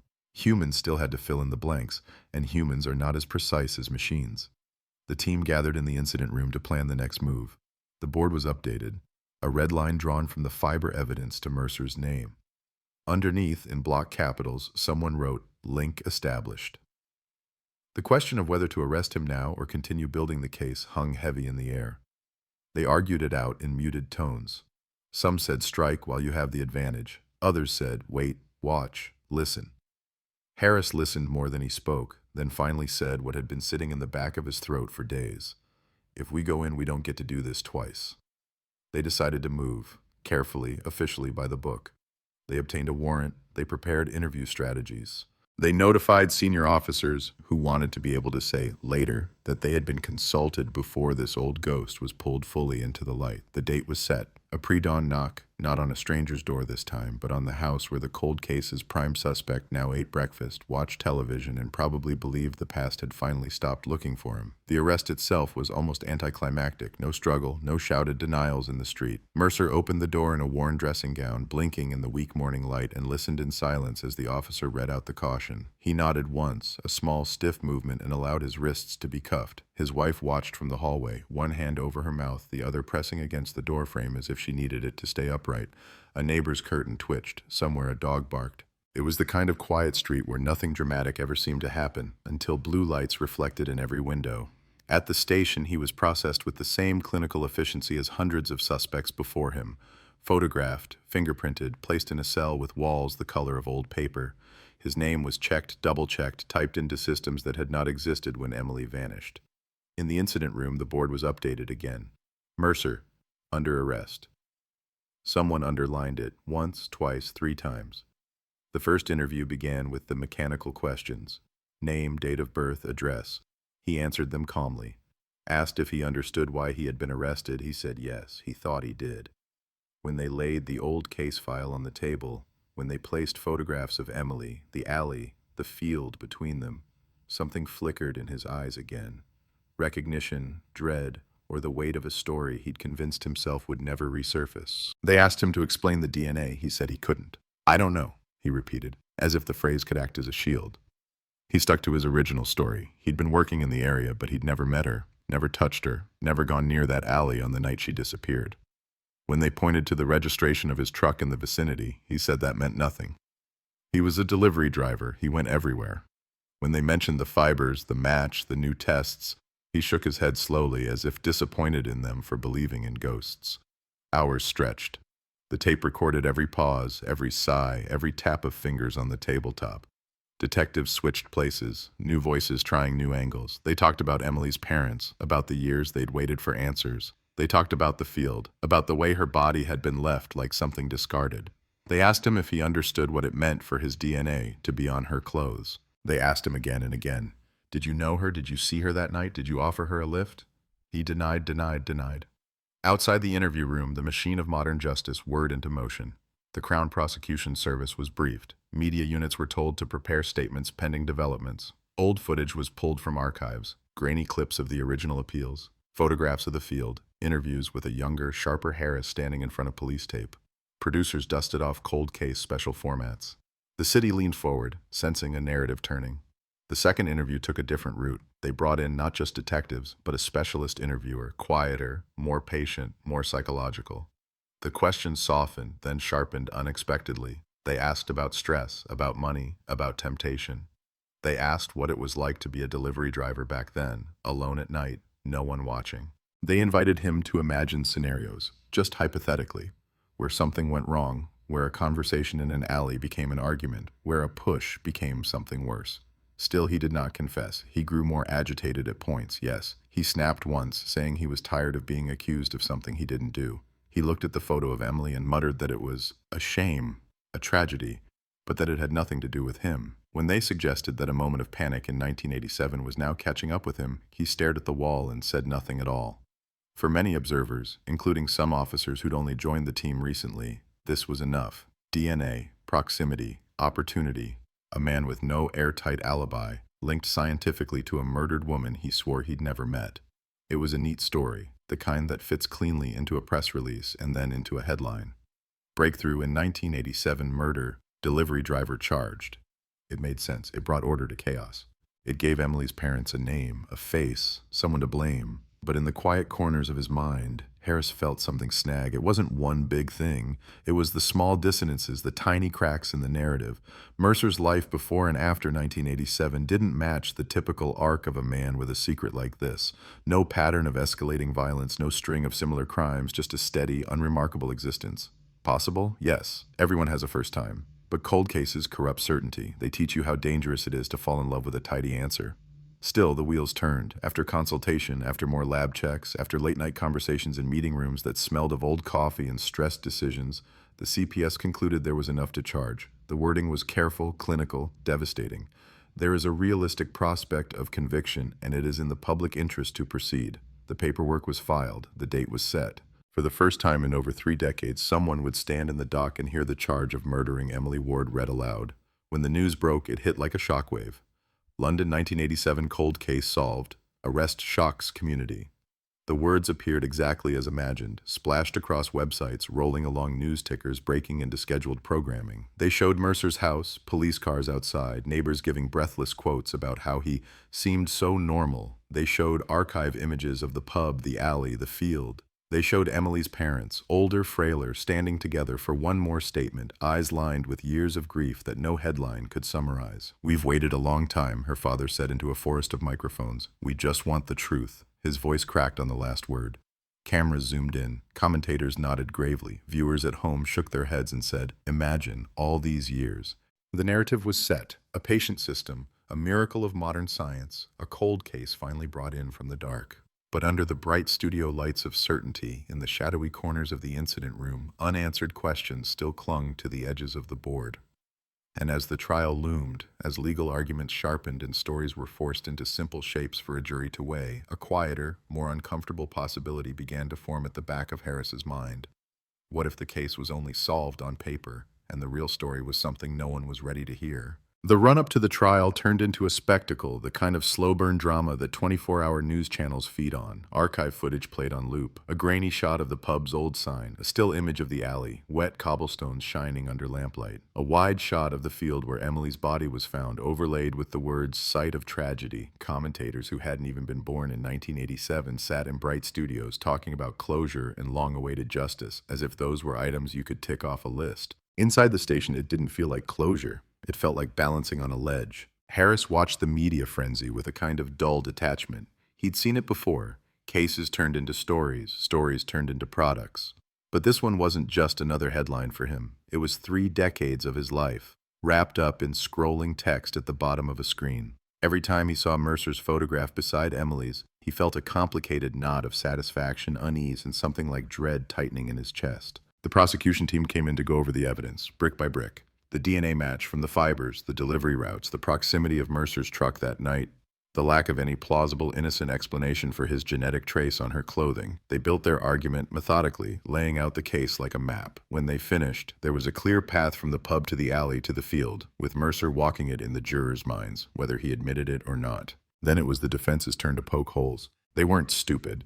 They knew they couldn't simply swat away the DNA, so they did what good defense lawyers do. They leaned into uncertainty. They pointed to the way the evidence had been stored for decades, suggesting contamination. They asked questions about collection protocols in 1987, about who handled what, about how carefully it had been sealed. They brought up the partial nature of the original profile, the fact that it hadn't been enough to match anyone until it was compared to Mercer's sample. "DNA is powerful," one barrister said, fingers steepled, tone calm.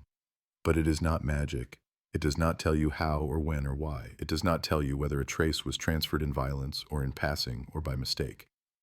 It was the kind of line that would sound very good to 12 people sitting on hard benches, trying to make sense of science they'd only ever seen on TV shows. They also dug into Mercer's history. No convictions for violence, no record of stalking or harassment, a series of steady jobs, neighbors lining up to say he was kind, quiet, reliable, colleagues who described him as solid, unremarkable, a wife who stood, pale and trembling, but firm in her insistence that he was not capable of murder, a son who looked stunned, angry, and betrayed by the system, by the story, by the fact that his own DNA, collected years earlier for something minor, had helped drag his father into the dock. Jury pools don't see everything, but they sense things. They see the way a man walks into the courtroom. They hear the timbre of his voice when he stands and says, "Not guilty."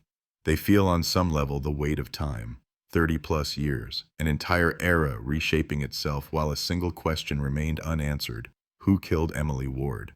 When they looked at Mercer, they weren't just seeing a suspect. They were seeing someone's father, someone's neighbor.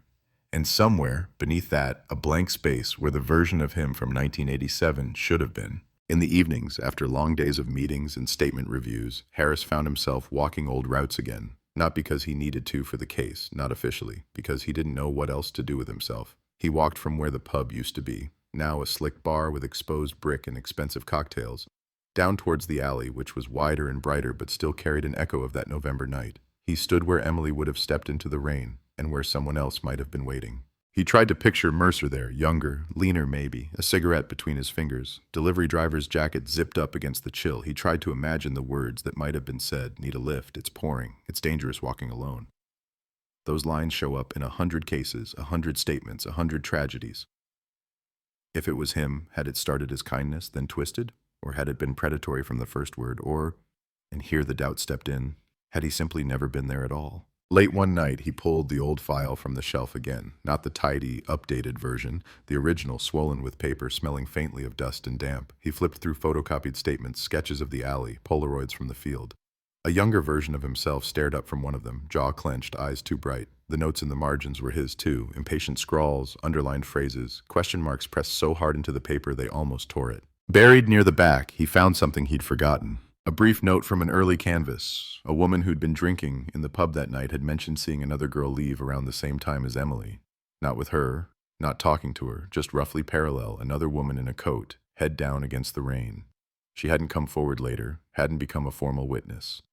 The note simply said, female, early 20s, light coat, unknown, walked out back around same time as victim, no further info. It was the kind of detail that gets lost when the main story solidifies. There was Emily, there was the alley, there was the unknown man. The extra girl became background noise. But as Harris stared at that line, something gnawed at him. If there had been another woman stepping into that alley at nearly the same time, what had happened to her? Had she made it home without incident? Had she seen something, or had she been misremembered, folded into the chaos of a busy night? The clock on the incident room wall ticked towards midnight. Everyone else had gone home. The fluorescent lights hummed. The city outside pulsed with its own late-night rhythm. Harris sat back, the weight of the years pressing on his shoulders, and felt that familiar, unwelcome feeling, that the story they were about to present to the world was clean but maybe not complete. The trial opened under heavy security and heavier expectations. Reporters queued for seats, artists sharpened pencils, ready to sketch faces. Emily's parents sat in the front row of the public gallery, hands clasped, the same way they had sat in reception areas decades earlier.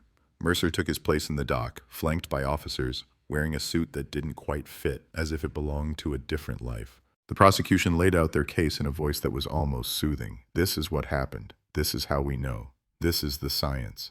They walked the jury through the alley, through the fibers, through the delivery routes. They showed charts and diagrams, careful not to drown them in jargon.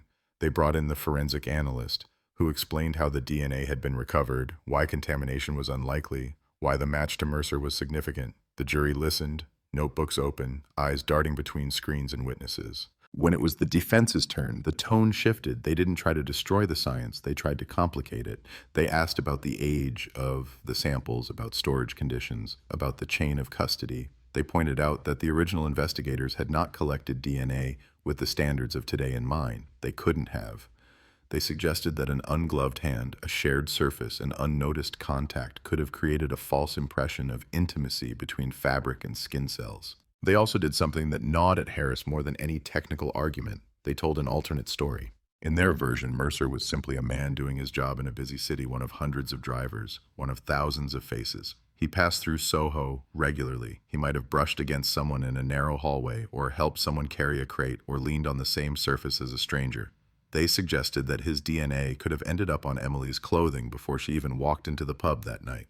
A stray trace from an earlier moment, later misread as the mark of a killer. And remember, the defense barrister said, turning to the jury, voice low, deliberate, we are talking about trace amounts, ghosts of contact, not blood, not a weapon, not an eyewitness saying, I saw that man grab her. Science is precise, life is not.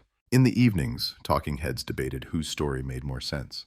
Some emphasized the rarity of a random DNA match. Others highlighted the dangers of over-reliance on forensic evidence in old cases. Emily's name was spoken by strangers in living rooms across the country, decades after she last spoke it herself. Her life, reduced again to fragments people rearranged to fit their chosen narrative. During a break in proceedings, Harris stepped outside into the cold air behind the court building. He lit a cigarette, a habit he'd picked up long after 1987. He knew he should quit. He also knew that if he didn't have something to do with his hands, he might punch a wall. The door opened behind him. It was one of the junior officers on the review team, young, sharp, still believing that the world could be put into boxes marked solved and unsolved. Do you think he did it? The younger man asked, voice low. Harris exhaled smoke, watched it twist and vanish. I think, he said slowly, That the evidence says he was there. I think the evidence says he touched something he shouldn't have. Whether that means he killed her, that's what we're all pretending to know. The officer frowned. Pretending? That's what a verdict is, Harris said. 12 people, one answer. The system doesn't like maybe. Back inside, Emily's parents sat through every day, every argument, every attempt to pull their daughter's death into a neat shape. Sometimes, when a particularly graphic detail was mentioned, her mother closed her eyes. Her father stared straight ahead, jaw clenched, as if daring anyone to suggest that this was not real enough, not painful enough, not certain enough. Mercer's family sat on the other side of the room, just as rigid, just as shattered. His wife's hands never stopped moving, twisting a tissue, smoothing a skirt, touching the strap of her bag. His son stared at the back of his father's head, expression unreadable, as if trying to reconcile the man who had taught him to ride a bike with the man being described on the stand as a predator who hunted in alleys. Day after day, the story was told and retold, polished, sharpened, stripped of stray threads. Yet for all the words spoken under oath, one thing never appeared in the courtroom: certainty. It stood just outside like a figure in a doorway, refusing to come in. As the trial moved towards its end, closing arguments loomed, and the phrases beyond reasonable doubt and moral certainty were rehearsed in conference rooms. Outside, the headlines were already framing the final act. Decades-long mystery nears verdict. Will Emily finally get justice? The question crackled in the air like static. And in a back office late one night, Harris sat alone with the old file open in front of him and the new digital summaries glowing on a screen, feeling that the city itself was holding its breath. Somewhere between the yellowed paper and the fresh printouts, between the alley and the courtroom, between the science and the stories, the truth lay coiled, silent, waiting to see which version of it the jury would choose to believe. The prosecutor stood, buttoned their jacket, and addressed the jury with the quiet confidence of someone who believed the story they were about to tell, or at least had learned how to sound like they did. They walked back through the case, step by step, as if leading the 12 of them along a narrow path with no side streets. They showed them the map of Soho again, the distance between the pub and the alley, the route a delivery driver might have taken. They reminded them of the field, the body, the fibers that had clung to Emily's clothing through rain and time and decay. Then they brought the science back out, polished and bright. The partial DNA profile, the match to Mercer, the statistical odds that it belonged to anyone else. They spoke about chance the way weather forecasters talk about storms. Possible, yes, but not likely, not under these conditions, not with all these other factors pressing in.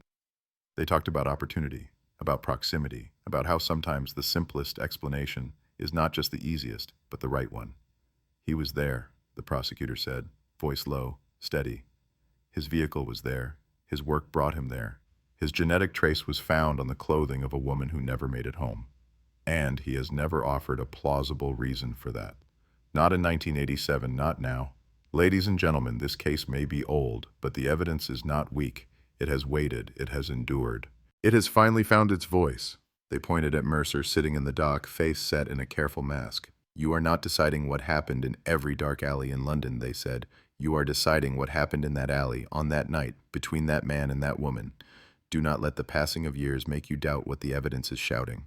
When they sat down, the air in the courtroom felt heavier. The defense rose into that weight and tried to transform it into fog. Their voice was softer, more conversational, as if they were sharing doubts over a table instead of under the gaze of a judge. They didn't attack Emily. They didn't need to. They spoke of her with respect, almost tenderness, as if she too might be watching from somewhere, listening to how her life and death were being packaged for strangers. This case is tragic, they began. It is heartbreaking. It is human, but it is also old. That matters. They gestured lightly toward the evidence tables. We are not looking at fresh footprints in snow. We are looking at the ghost of a footprint in sand, 38 years after the tide has washed over it again and again. They reminded the jury of the chain of custody gaps, the storage conditions, the limitations of 1980s forensic protocols. They highlighted the lack of blood, the lack of direct transfer evidence, the absence of any eyewitness placing Mercer with Emily. They painted a picture of a city crowded with invisible interactions. A sleeve brushing another sleeve, a hand gripping a shared surface, a jacket picking up traces from a seat someone else had just vacated. You are being asked, the defense said, to take a partial DNA profile recovered from fibers on a decades-old garment and elevate it above every missing piece of this story, above the lack of a confession, above the lack of a clear cause of death, above the lack of any prior pattern of violence from Mr. Mercer, Above the gaps that even the original investigators acknowledged, you are being asked to say that you are sure, not suspicious, not uneasy, sure. They turned, let their gaze rest on each juror in turn. You do not have to decide what happened that night, they said. You only have to decide if the Crown has proved that my client did it, if there is a reasonable doubt, not a fanciful one, not a wild theory, but a reasonable doubt. Your duty is clear. They sat. For a moment, there was nothing but the quiet buzz of the fluorescent lights and the soft scrape of a chair in the public gallery. Then the judge spoke, voice measured and neutral, peeling the emotion away and replacing it with instruction. They explained beyond reasonable doubt, again, in different words, as if searching for the version that would land. They reminded the jury that sympathy is not evidence, that time is not proof, that media coverage is not fact. They told them the law does not require absolute certainty, only that the doubts left in their minds be unreasonable ones. The jury was sent out. The door closed behind them with a dull thud. The courtroom, which had been vibrating with tension moments before, now became a waiting room. Time changed texture. Minutes expanded. Every small sound, a cough, a creak, the rustle of paper, felt amplified. In a side room, Emily's parents sat together, hands linked, saying very little. They had become experts at waiting, for phone calls, for updates, for anniversaries to pass, for any scrap of news that might move their daughter's name from one column of a ledger to another. This was just one more wait, and yet not just one more. This was the moment that would decide whether the word solved would be attached to her case in the official record. In another small room, Mercer sat with his lawyer.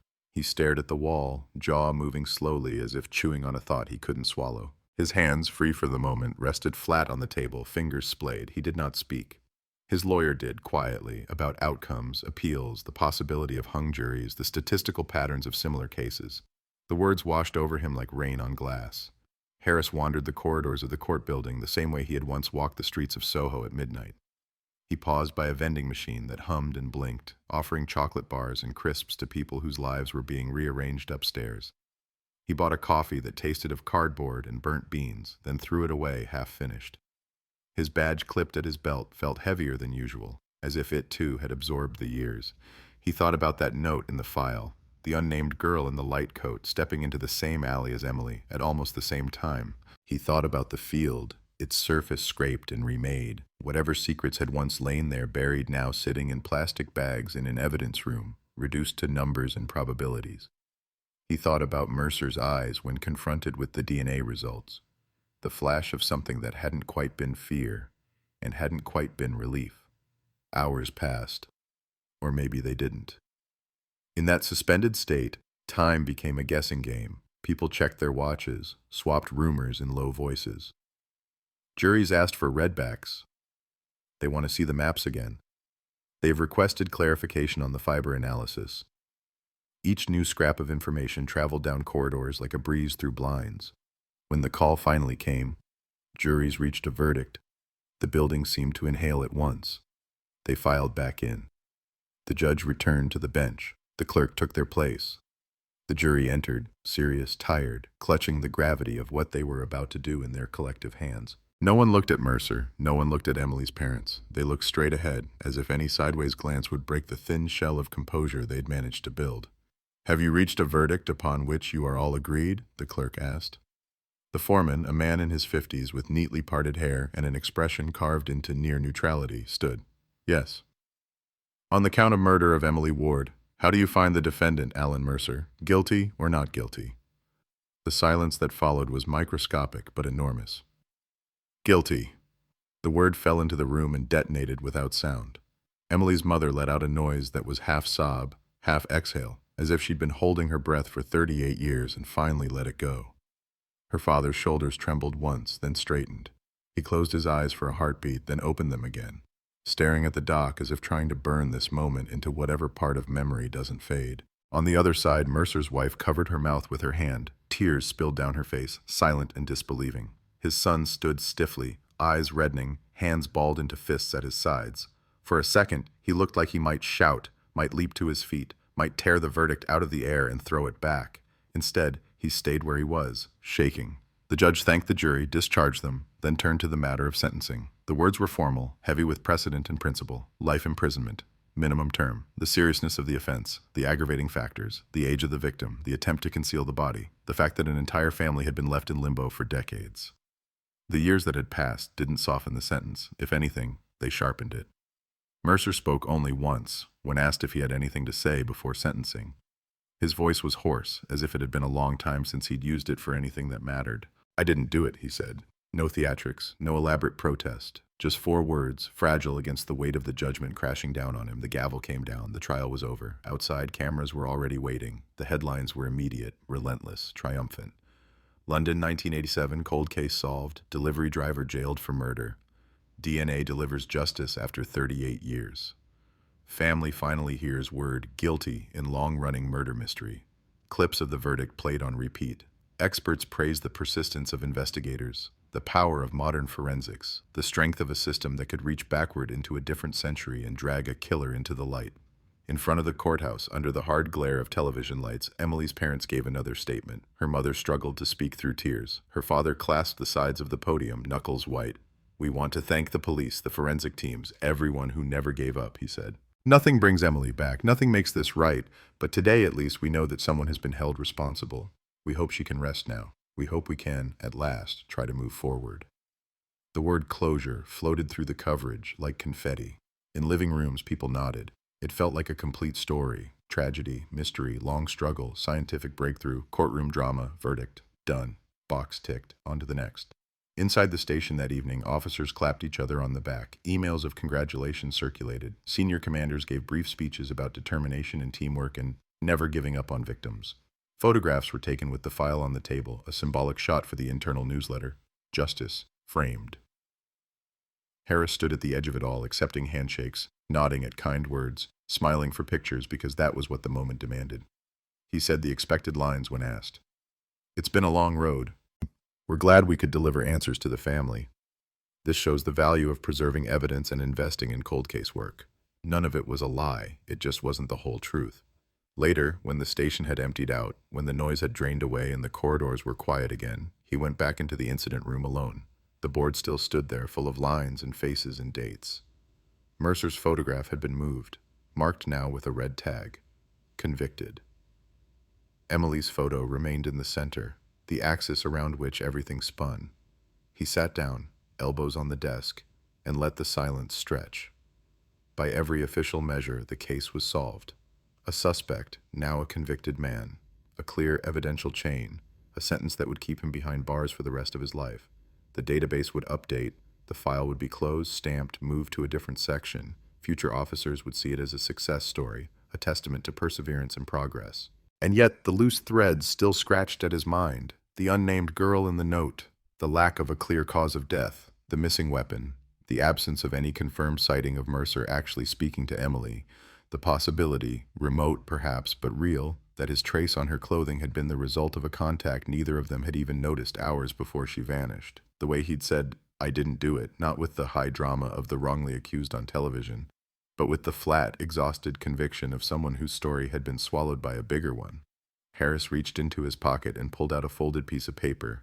It was a copy of that old note, the one about the other woman leaving the pub. He smoothed it on the table, stared at the words, unknown female, light coat, rear exit, same time, no further info. He knew what would happen if he raised it now, if he started tugging at the edges of a case everyone had decided was finished. He would be the man who couldn't let go, the one who undermined his own win, the one who made grieving parents feel that their hard-won sense of justice was being questioned, shaken, maybe even stolen. The system didn't have much patience for doubt once a verdict was in. So he did nothing that night but sit there, alone with the board and the paper and the weight in his chest. Outside, the city moved on. Lights flickered on in flats. Trains rumbled through tunnels. Somewhere, in a quiet prison cell, Alan Mercer lay on a thin mattress staring at a concrete ceiling, listening to the distant clank of iron doors and the muffled voices of other men who insisted they didn't do it either. Some lying, some telling the truth, all of them folded into the same beige routine. Somewhere else, in a small house filled with old photographs, Emily's parents placed her picture on the mantelpiece next to a candle and watched the flame for a long time, searching its flicker for some sign that the world had been set right. Officially, the story was over. Unofficially, in the thin, restless space between guilty and truth, the London 1987 case kept breathing. quietly, relentlessly, refusing even now to lie completely still. Years pass, but cases like this don't really get old. They just change shape. In the official record, the London 1987 murder of Emily Ward now sits in the solved column. It's used in training slides, a bullet point in presentations about the power of DNA in cold cases. Detectives show before and after photos of the incident room board, lines leading neatly to Alan Mercer's mugshot, and say, "This is why we never throw anything away." New recruits nod, impressed.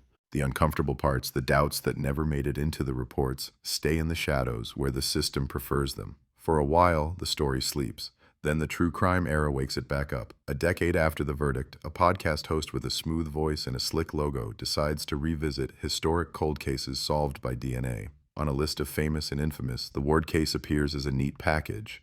Rain-soaked Soho, a vanished singer, a body in a field, a delivery driver pulled from obscurity by the silent testimony of microscopic fragments. Perfect narrative, perfect hook. The production team requests files, interviews retired officers, trawls newspaper archives. They ask for Harris. He says no at first. He's retired now, officially done with all of it. No more incident rooms. No more 3 a.m. phone calls. No more watching families crumble under fluorescent lighting. He lives in a small house on the outskirts of the city, walks most mornings, sees his grandchildren on weekends, keeps the television volume low. But the case has never really left him. It sits on the shelf of his mind, a file that never quite closes, every now and then slipping open to flash the word maybe in his direction. When the podcast producer emails him a second time, attaching a list of areas we'd particularly love your insight on, his eye catches on one line. Some commentators have raised questions about the reliability of decades-old forensic samples. We'd like to address these concerns fairly. Fairly. The word sits in his inbox like bait. He agrees eventually on the condition that they don't turn it into spectacle. They promise. They always promise. The recording takes place in a glass-walled studio that makes him feel like an exhibit. The host is friendly, practiced, good at making silence sound intentional. They slide the microphones closer, check the levels, offer water. When they start, the questions are the same ones he's heard for years. What was it like back then? How did you keep going? How did it feel when the DNA results finally came in?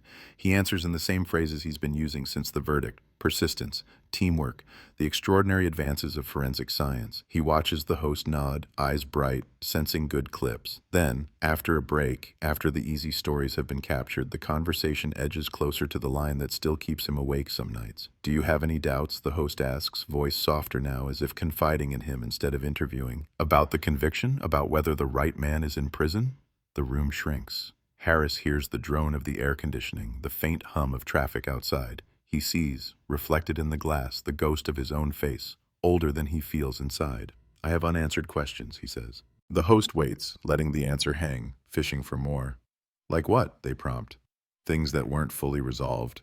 He could talk about the unnamed woman in the note, the gaps in the timeline, the fact that science filled in one piece of the puzzle but left 20 others blurry. He could say there are days he thinks, yes, we got him, and days he feels like they pulled the neatest thread and decided the whole knot was undone. He could say there's a difference between a verdict and the truth, and that he's old enough now to know how wide that gap can be. Instead, he picks a safer word. Complexities, he says quietly. Any case that old, with that many missing pieces, is complicated. But the evidence met the threshold. A jury heard it all and made their decision. That's what we have. It's not evasive, not exactly. But it's not the confession the podcast wants. They move on. Weeks later, the episode airs. They title it something sharp and streaming friendly. Ghost in the Fibers inside the London 1987 cold case. They layer atmospheric music under descriptions of the alley, the field, the lab machines humming in the dark. They intercut old news clips with new interviews. Former officers, forensic experts, someone who played in a band with Emily back then. They cut Harris's cautious phrases down to sound bites that fit their arc. The evidence met the threshold. We believe he was there. There are always complexities. Then they introduce doubt. A forensic scientist, newer generation, sits in a different studio and talks about substrate, degradation, contamination, about how trace DNA can travel like invisible dust, about secondary transfer, about the limitations of interpreting partial profiles. They don't say the conviction was wrong. They don't say Mercer is innocent. They just lay out possibilities like cards on a table and ask listeners to consider whether beyond reasonable doubt still feels solid when the edges of the evidence are frayed. They mention the anonymous note about a second woman leaving the pub. They frame it as a lost lead. They ask whether she might have seen something, whether she might have been the true last witness, her memory never captured because the investigation didn't have the resources or the awareness or the luck. They turn a few lines of text into an echoing door in the narrative. Someone walked out. No one ever followed her. The effect is predictable. Downloads spike. Social media erupts with hashtags. Comment sections fill with arguments. Some people are furious that anyone would question a hard-won conviction. Others are outraged that a man could be serving life on evidence they now think might be shaky. Amateurs pull up old articles, scrutinize every name, every date, every photograph. Anger and certainty, in opposite directions, flare up and feed off each other. In a tidy, semi-detached house, years older now, Emily's parents listen to the episode on a tablet their grandson helped them set up. They sit close together on the sofa, surrounded by framed pictures of grandchildren, birthdays, new lives that grew around the crater of the old one. As the music swells and the host asks whether justice was truly done, her mother's hand tightens around the cushion beside her. When it ends, there's a long silence. "They can't do this," her mother whispers eventually. "After all this time, they can't take this away from us." Her father closes his eyes. The anger sits behind his ribs like hot metal. "They won't," he says. "It's just stories, people who weren't there, playing with something that isn't theirs." But his voice lacks conviction. He remembers every doubt-laced question from the early days, every sleepless night, every time a promising lead went nowhere. He knows how fragile certainty is, how thin the word closure can feel when touched. In another building, the episode plays through tinny earbuds for a man lying on a narrow bed. Prison is a world of routines carved into stone. Count, lockup, meals, lights out. Noise ebbs and flows, but the structure remains. The days blur, years dissolve. A person can lose track of who they were before the door closed. Alan Mercer listens to his own story being retold by strangers, his name spoken in a polished, disembodied voice. He hears the host describe him as the convicted killer, hears the forensic expert question the neatness of the science that put him here. He hears Harris's clipped, cautious sound bites and tries to read the spaces between the words. When the episode ends, he lies still, headphones pressing into the thin prison-issue pillow. Outside his cell, footsteps pass. A distant shout. A barred gate clanks shut. The same soundtrack he's heard for years. But something inside the monotony has shifted because now, out there, his case is moving again. An appeal had failed years ago, swatted away as quickly as it was filed.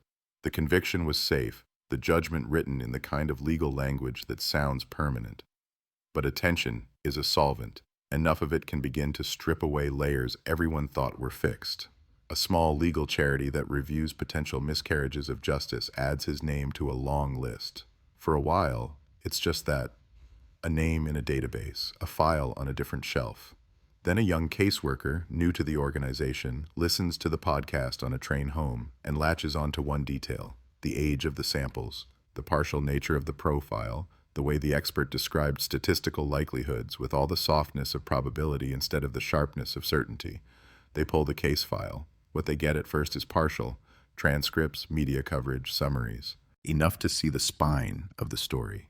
Enough to see the single glowing pillar of forensic evidence holding up everything else. Enough to wonder what, if anything, had been left outside the jury's line of sight. They write to Mercer. The first letter comes on cheap paper, typed in an office that smells of toner and coffee. It introduces the charity, explains their remit, asks whether he is interested in having his case reviewed. It makes no promises. It warns of long waits, of slim chances, of the difficulty of prying open closed doors. It says simply, if there is something you feel was not heard, tell us. He stares at it for a long time. In the years since his conviction, he has spoken the words, "I didn't do it," so many times they have worn grooves into his throat. Sometimes he hears them in his sleep, echoing back from walls that don't care. He's watched newcomers proclaim their innocence with all the volume of fresh outrage, then go quiet as the years grind them down. He has seen what false hope does to a man. He has told himself not to be that man. He picks up the pen anyway. The reply is not elegant. He is not a lawyer, not a storyteller. He writes about roots and times and habits. He writes about his son, about the odd, bitter twist that his DNA had been the key that unlocked his father's cell. He writes about the back door of the pub, the way all the alleys in that part of London used to blur into one another in his memory. He writes about the night Emily vanished, how he remembers the rain but not the faces, the streets but not the people walking them, He writes again that he never touched her, never saw her, never lifted her into any vehicle. He doesn't expect an answer. One comes. The charity requests transcripts, lab reports, chain of custody documents. They file formal requests, push through bureaucratic resistance, wait out weeks of silence before envelopes land on their desks with the slow thump of guarded information. They consult independent forensic experts asking questions that weren't asked or weren't emphasized back when the case was in court. New reports come back, thick with jargon, cautious in their conclusions. No one says the original analysis was wrong. They say things like, alternative explanations cannot be excluded, and the possibility of secondary transfer, while not proven, is conceivable given the context and the nature of the trace. It's not the exoneration narrative dreams of. It is, however, enough to nudge the needle of doubt a fraction further. They also request whatever remains of the original physical evidence. Some of it inevitably is gone. Time eats things. Storage protocols change. Disposed of in accordance with policy is a phrase that appears too often in the paperwork. But some items survived. Fragments of clothing, sealed swabs, the fibers that started it all. The charity's experts examined them with tools that didn't exist at the time of trial. High-resolution imaging, advanced techniques for quantifying the age and distribution of DNA traces, methods that can sometimes distinguish between old contact and recent. Sometimes, not always, they find something that was not discussed at trial because no one knew to look for it. On one area of fabric near the region where Mercer's trace was found, there is evidence of another contributor. Not enough to build a full profile, not enough to name, not enough to match against the database, just enough to say with technical certainty that more than one person's biological material once touched that spot. In a vacuum, this might mean little. Clothes pick up traces like lint. In a courtroom, it might have meant everything. The idea that the microscopic story on the fabric was messier than the narrative built on it, that Emily's final hours were touched by at least one unknown person whose presence was never acknowledged. The charity drafts an opinion, then another. They argue, in careful bureaucratic language, that the conviction may be unsafe. They talk about fresh evidence, about the evolving understanding of trace DNA, about the fact that the jury never heard that the fiber told a plural story, not a singular one. They frame their conclusions not as declarations of innocence, but as questions sharp enough that they believe a higher court should be forced to answer them. They file an application to the review body that handles old convictions. On paper, it's just a case number added to a long list. In reality, it's a stone thrown back into water that had almost gone still. News of the application trickles out slower this time. No flashing banners. No live crosses outside the court. Just a short column in a broadsheet. Charity asks Watchdog to examine safety of 1987 murder conviction. A line about new forensic arguments. A quote from the Crown Prosecution Service expressing confidence in the jury's verdict. A brief response from Emily's parents asking why, after all this time, people insist on reopening wounds that never fully healed. In his small house, Harris reads the article at the kitchen table, the morning light pale through thin curtains. He finishes it, folds the paper carefully, and sets it aside. He knew something like this was coming.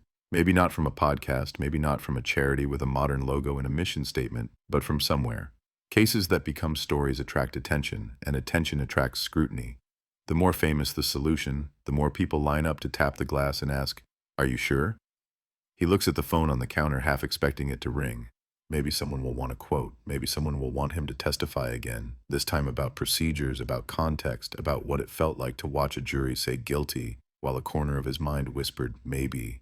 Maybe no one will call at all, because the machine prefers neat endings, and this threatens to tear the tidy seal off. Outside, the city keeps moving. People hurry through the same streets that once swallowed a young woman's footsteps. New pubs, new alleys, new cameras staring down from new walls. In a world obsessed with fresh outrage and live updates, it seems almost strange that something from 1987 still has the power to disturb anyone. And yet, in homes and offices and cells, in inboxes and dusty archives and quiet, guilty corners of old detectives' minds, the London 1987 case is stirring again, refusing the rest the word solved was supposed to grant it. The review body sits in a different kind of building. No public gallery, no sketch artists, no cameras waiting at the doors, just corridors painted in neutral colors, offices with frosted glass, carpet that deadens footsteps. On the walls, framed mission statements about fairness, balance, the integrity of the justice system. Behind those words, boxes of lives stacked on shelves, each one reduced to a case number and a question. Did we get this one wrong? The application with Mercer's name on it arrives like any other. It is logged, scanned, added to a list. There is nothing special about its first few days inside the system. It is just another file among hundreds, each one claiming some kind of fracture between verdict and truth. The people who work here are trained not to be swept away by stories. They are trained to look for something colder, misdirection, missing information, mistakes that can be measured. A caseworker opens the file. They go through the trial transcripts, the forensic reports, the charity's new analysis.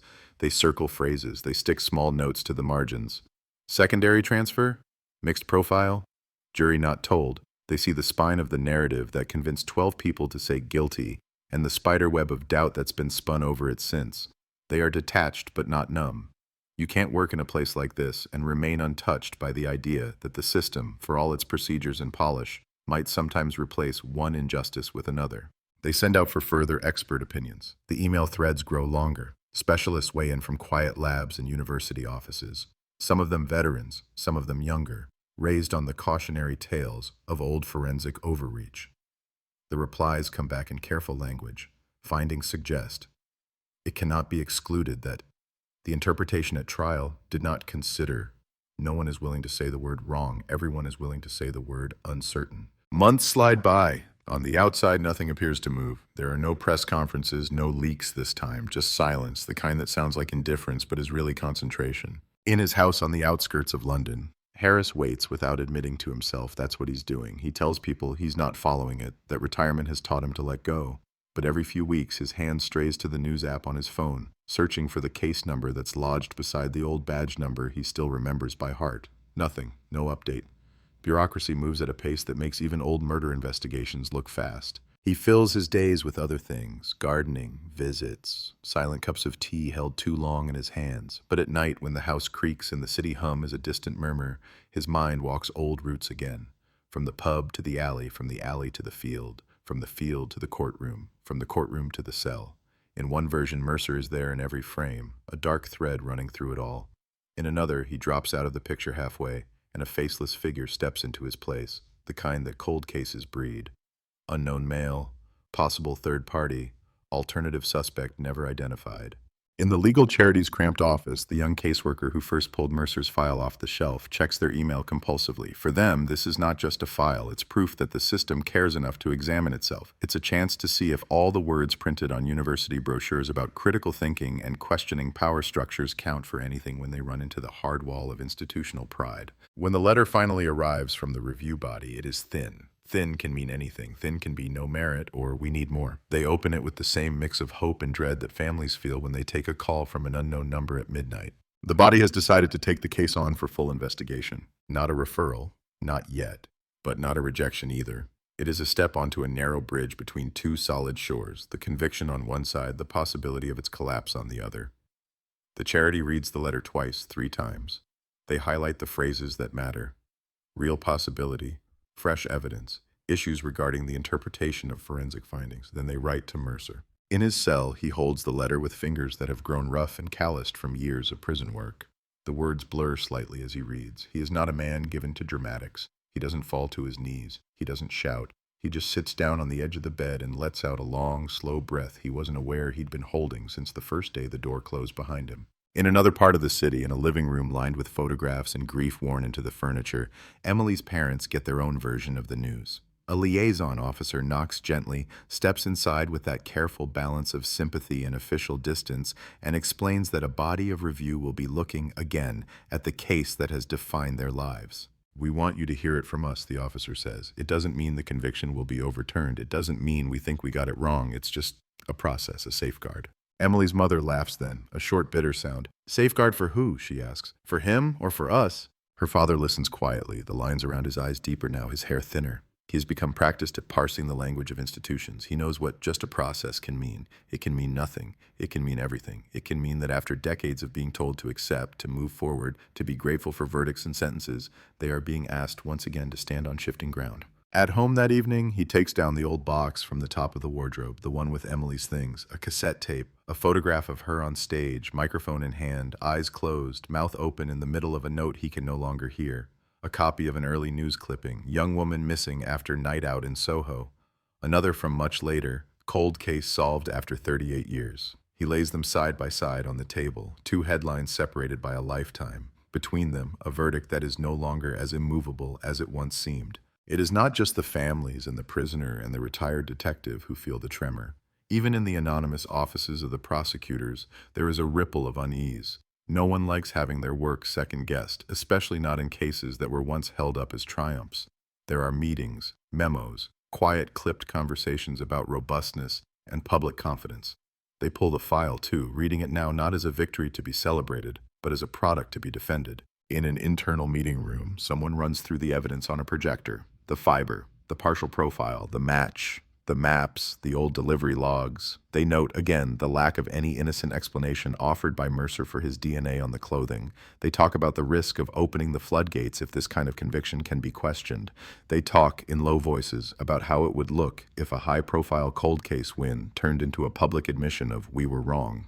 The review body does what it always does when the stakes are this high. It slows down, makes sure, checks every hinge and joint. They reclaim samples, examine them again under different light, with different protocols. They interview experts who disagreed with each other on the podcasts and in private. They ask questions that echo like footsteps in a long corridor. How likely is secondary transfer really in that context? How much weight should a partial profile carry when it is the only direct link? What does beyond reasonable doubt mean when science keeps changing the shape of doubt? They also look at something else, patterns. The London 1987 case did not happen in a vacuum. Cities have their own dark catalogs, other missing women, other bodies in fields, other nights when rain washed blood into drains. They ask analysts to trawl through old files for similar offenses around that time and place. Unsolved assaults, disappearances, attacks in alleys that share the same geometry of fear. A name surfaces, then another, a man arrested for an attempted abduction a year later, 2 postcodes away, who vanished into the background when charges were dropped for lack of evidence. A different case where a woman fought off a man near the back entrance of a bar not far from the original pub, describing him as mid-30s, work clothes, smelled of petrol, nothing concrete, nothing clean, but enough to make a neat narrative wobble. In his quiet house, Harris gets the call he has been half expecting. The review body wants to speak to him. Not for the podcast version, for the official one. They invite him to an interview in a room that looks exactly like what it is. A place where the system tries to decide how wrong it's allowed to admit it might have been. He arrives early, habit from years of being the one asking the questions. He sits in a chair that's slightly too low, hands resting on his knees. When they begin, the tone is polite but precise. Looking back, one of the reviewers says, "Is there anything you feel wasn't properly explored?" He thinks of the unnamed girl in the note, the thin line of ink that has cut across his thoughts for years. He thinks of the long, hungry months when every lead mattered, and the longer, more exhausted ones when people stopped picking up on the first ring. He thinks of the moment the DNA hit came in, and how everything that didn't fit that new, shining center started to fade from the edges of the board. There were angles we didn't have time for, he says carefully. Resources, priorities, that's always true, and once the DNA pointed at Mercer, a lot of things that didn't point at him began to look less important. "Do you believe he is guilty?" another reviewer asks, more direct. It would be easy to say yes, it would be easy to say no, both would be too neat. "I believe the evidence we had was strong enough to put to a jury," he says slowly. "I believe the jury believed it. I also believe that belief isn't the same thing as certainty, especially when you're dealing with fragments of a night nobody remembered clearly even then." They press, gently but they press. "If we were to find that the conviction may be unsafe," one of them says, "how would you feel?" He smiles then, but there's no humor in it. "Irrelevant," he says. "How I feel doesn't bring anyone back or let anyone out. You don't do this job for tidy endings. You do it so that, on balance, more of the right people are behind doors than the wrong ones. Sometimes you find out later you put someone in the wrong place. Sometimes you never find out." The interview ends. They thank him. He walks out into the bright, indifferent daylight, feeling older than when he went in. Outside the formal channels, speculation starts to seep again. The podcast releases a follow-up episode. Did we get it wrong? Articles appear, this time with more caution in the headlines. Watchdog to examine safety of DNA-based conviction. Could landmark cold case win be overturned? Commentators line up on both sides, some defending the original verdict, others arguing that the justice system must have the courage to admit uncertainty. In the middle of all this noise, one detail resurfaces, not in an office, but on a forum, written late at night by a username that means nothing to anyone who doesn't know the person behind it. A woman posts that she remembers a night in the late 80s, a pub in Soho, leaving by the back door in the rain. She remembers another woman in front of her, coat in hand, dark hair, laughing. She remembers a man by the wall, smoking. She remembers a delivery truck's engine idling somewhere nearby. She says she was drunk, that the memories are blurry, that she might be mixing nights together. But there is one image she can't shake, the feeling of being watched as she stepped into the alley, and of forcing herself not to look back. She never came forward. She was young. She was scared. The next day, she wasn't even sure if anything had really happened or if it was just the paranoia that walks hand in hand with late hours and narrow, wet streets. She moved away. She built a life. She buried the memory under layers of other, easier ones, until she heard a podcast and recognized not just the pub, but the shape of the fear. Her post is seen, screenshotted, shared. The charity contacts her. The review body hears about her. Another note is added to another file. Possible witness, recollection decades old, credibility uncertain. But even uncertain voices can tilt an already unstable structure. The official line remains calm, no comment, ongoing process. But in the spaces behind those words, somewhere between the alley in 1987 and the offices in the present, the London 1987 case shifts again, the ground under it cracking just enough to let new questions seep in. A city that thought it had filed the story away as solved finds itself once more staring at that old headline with fresh unease.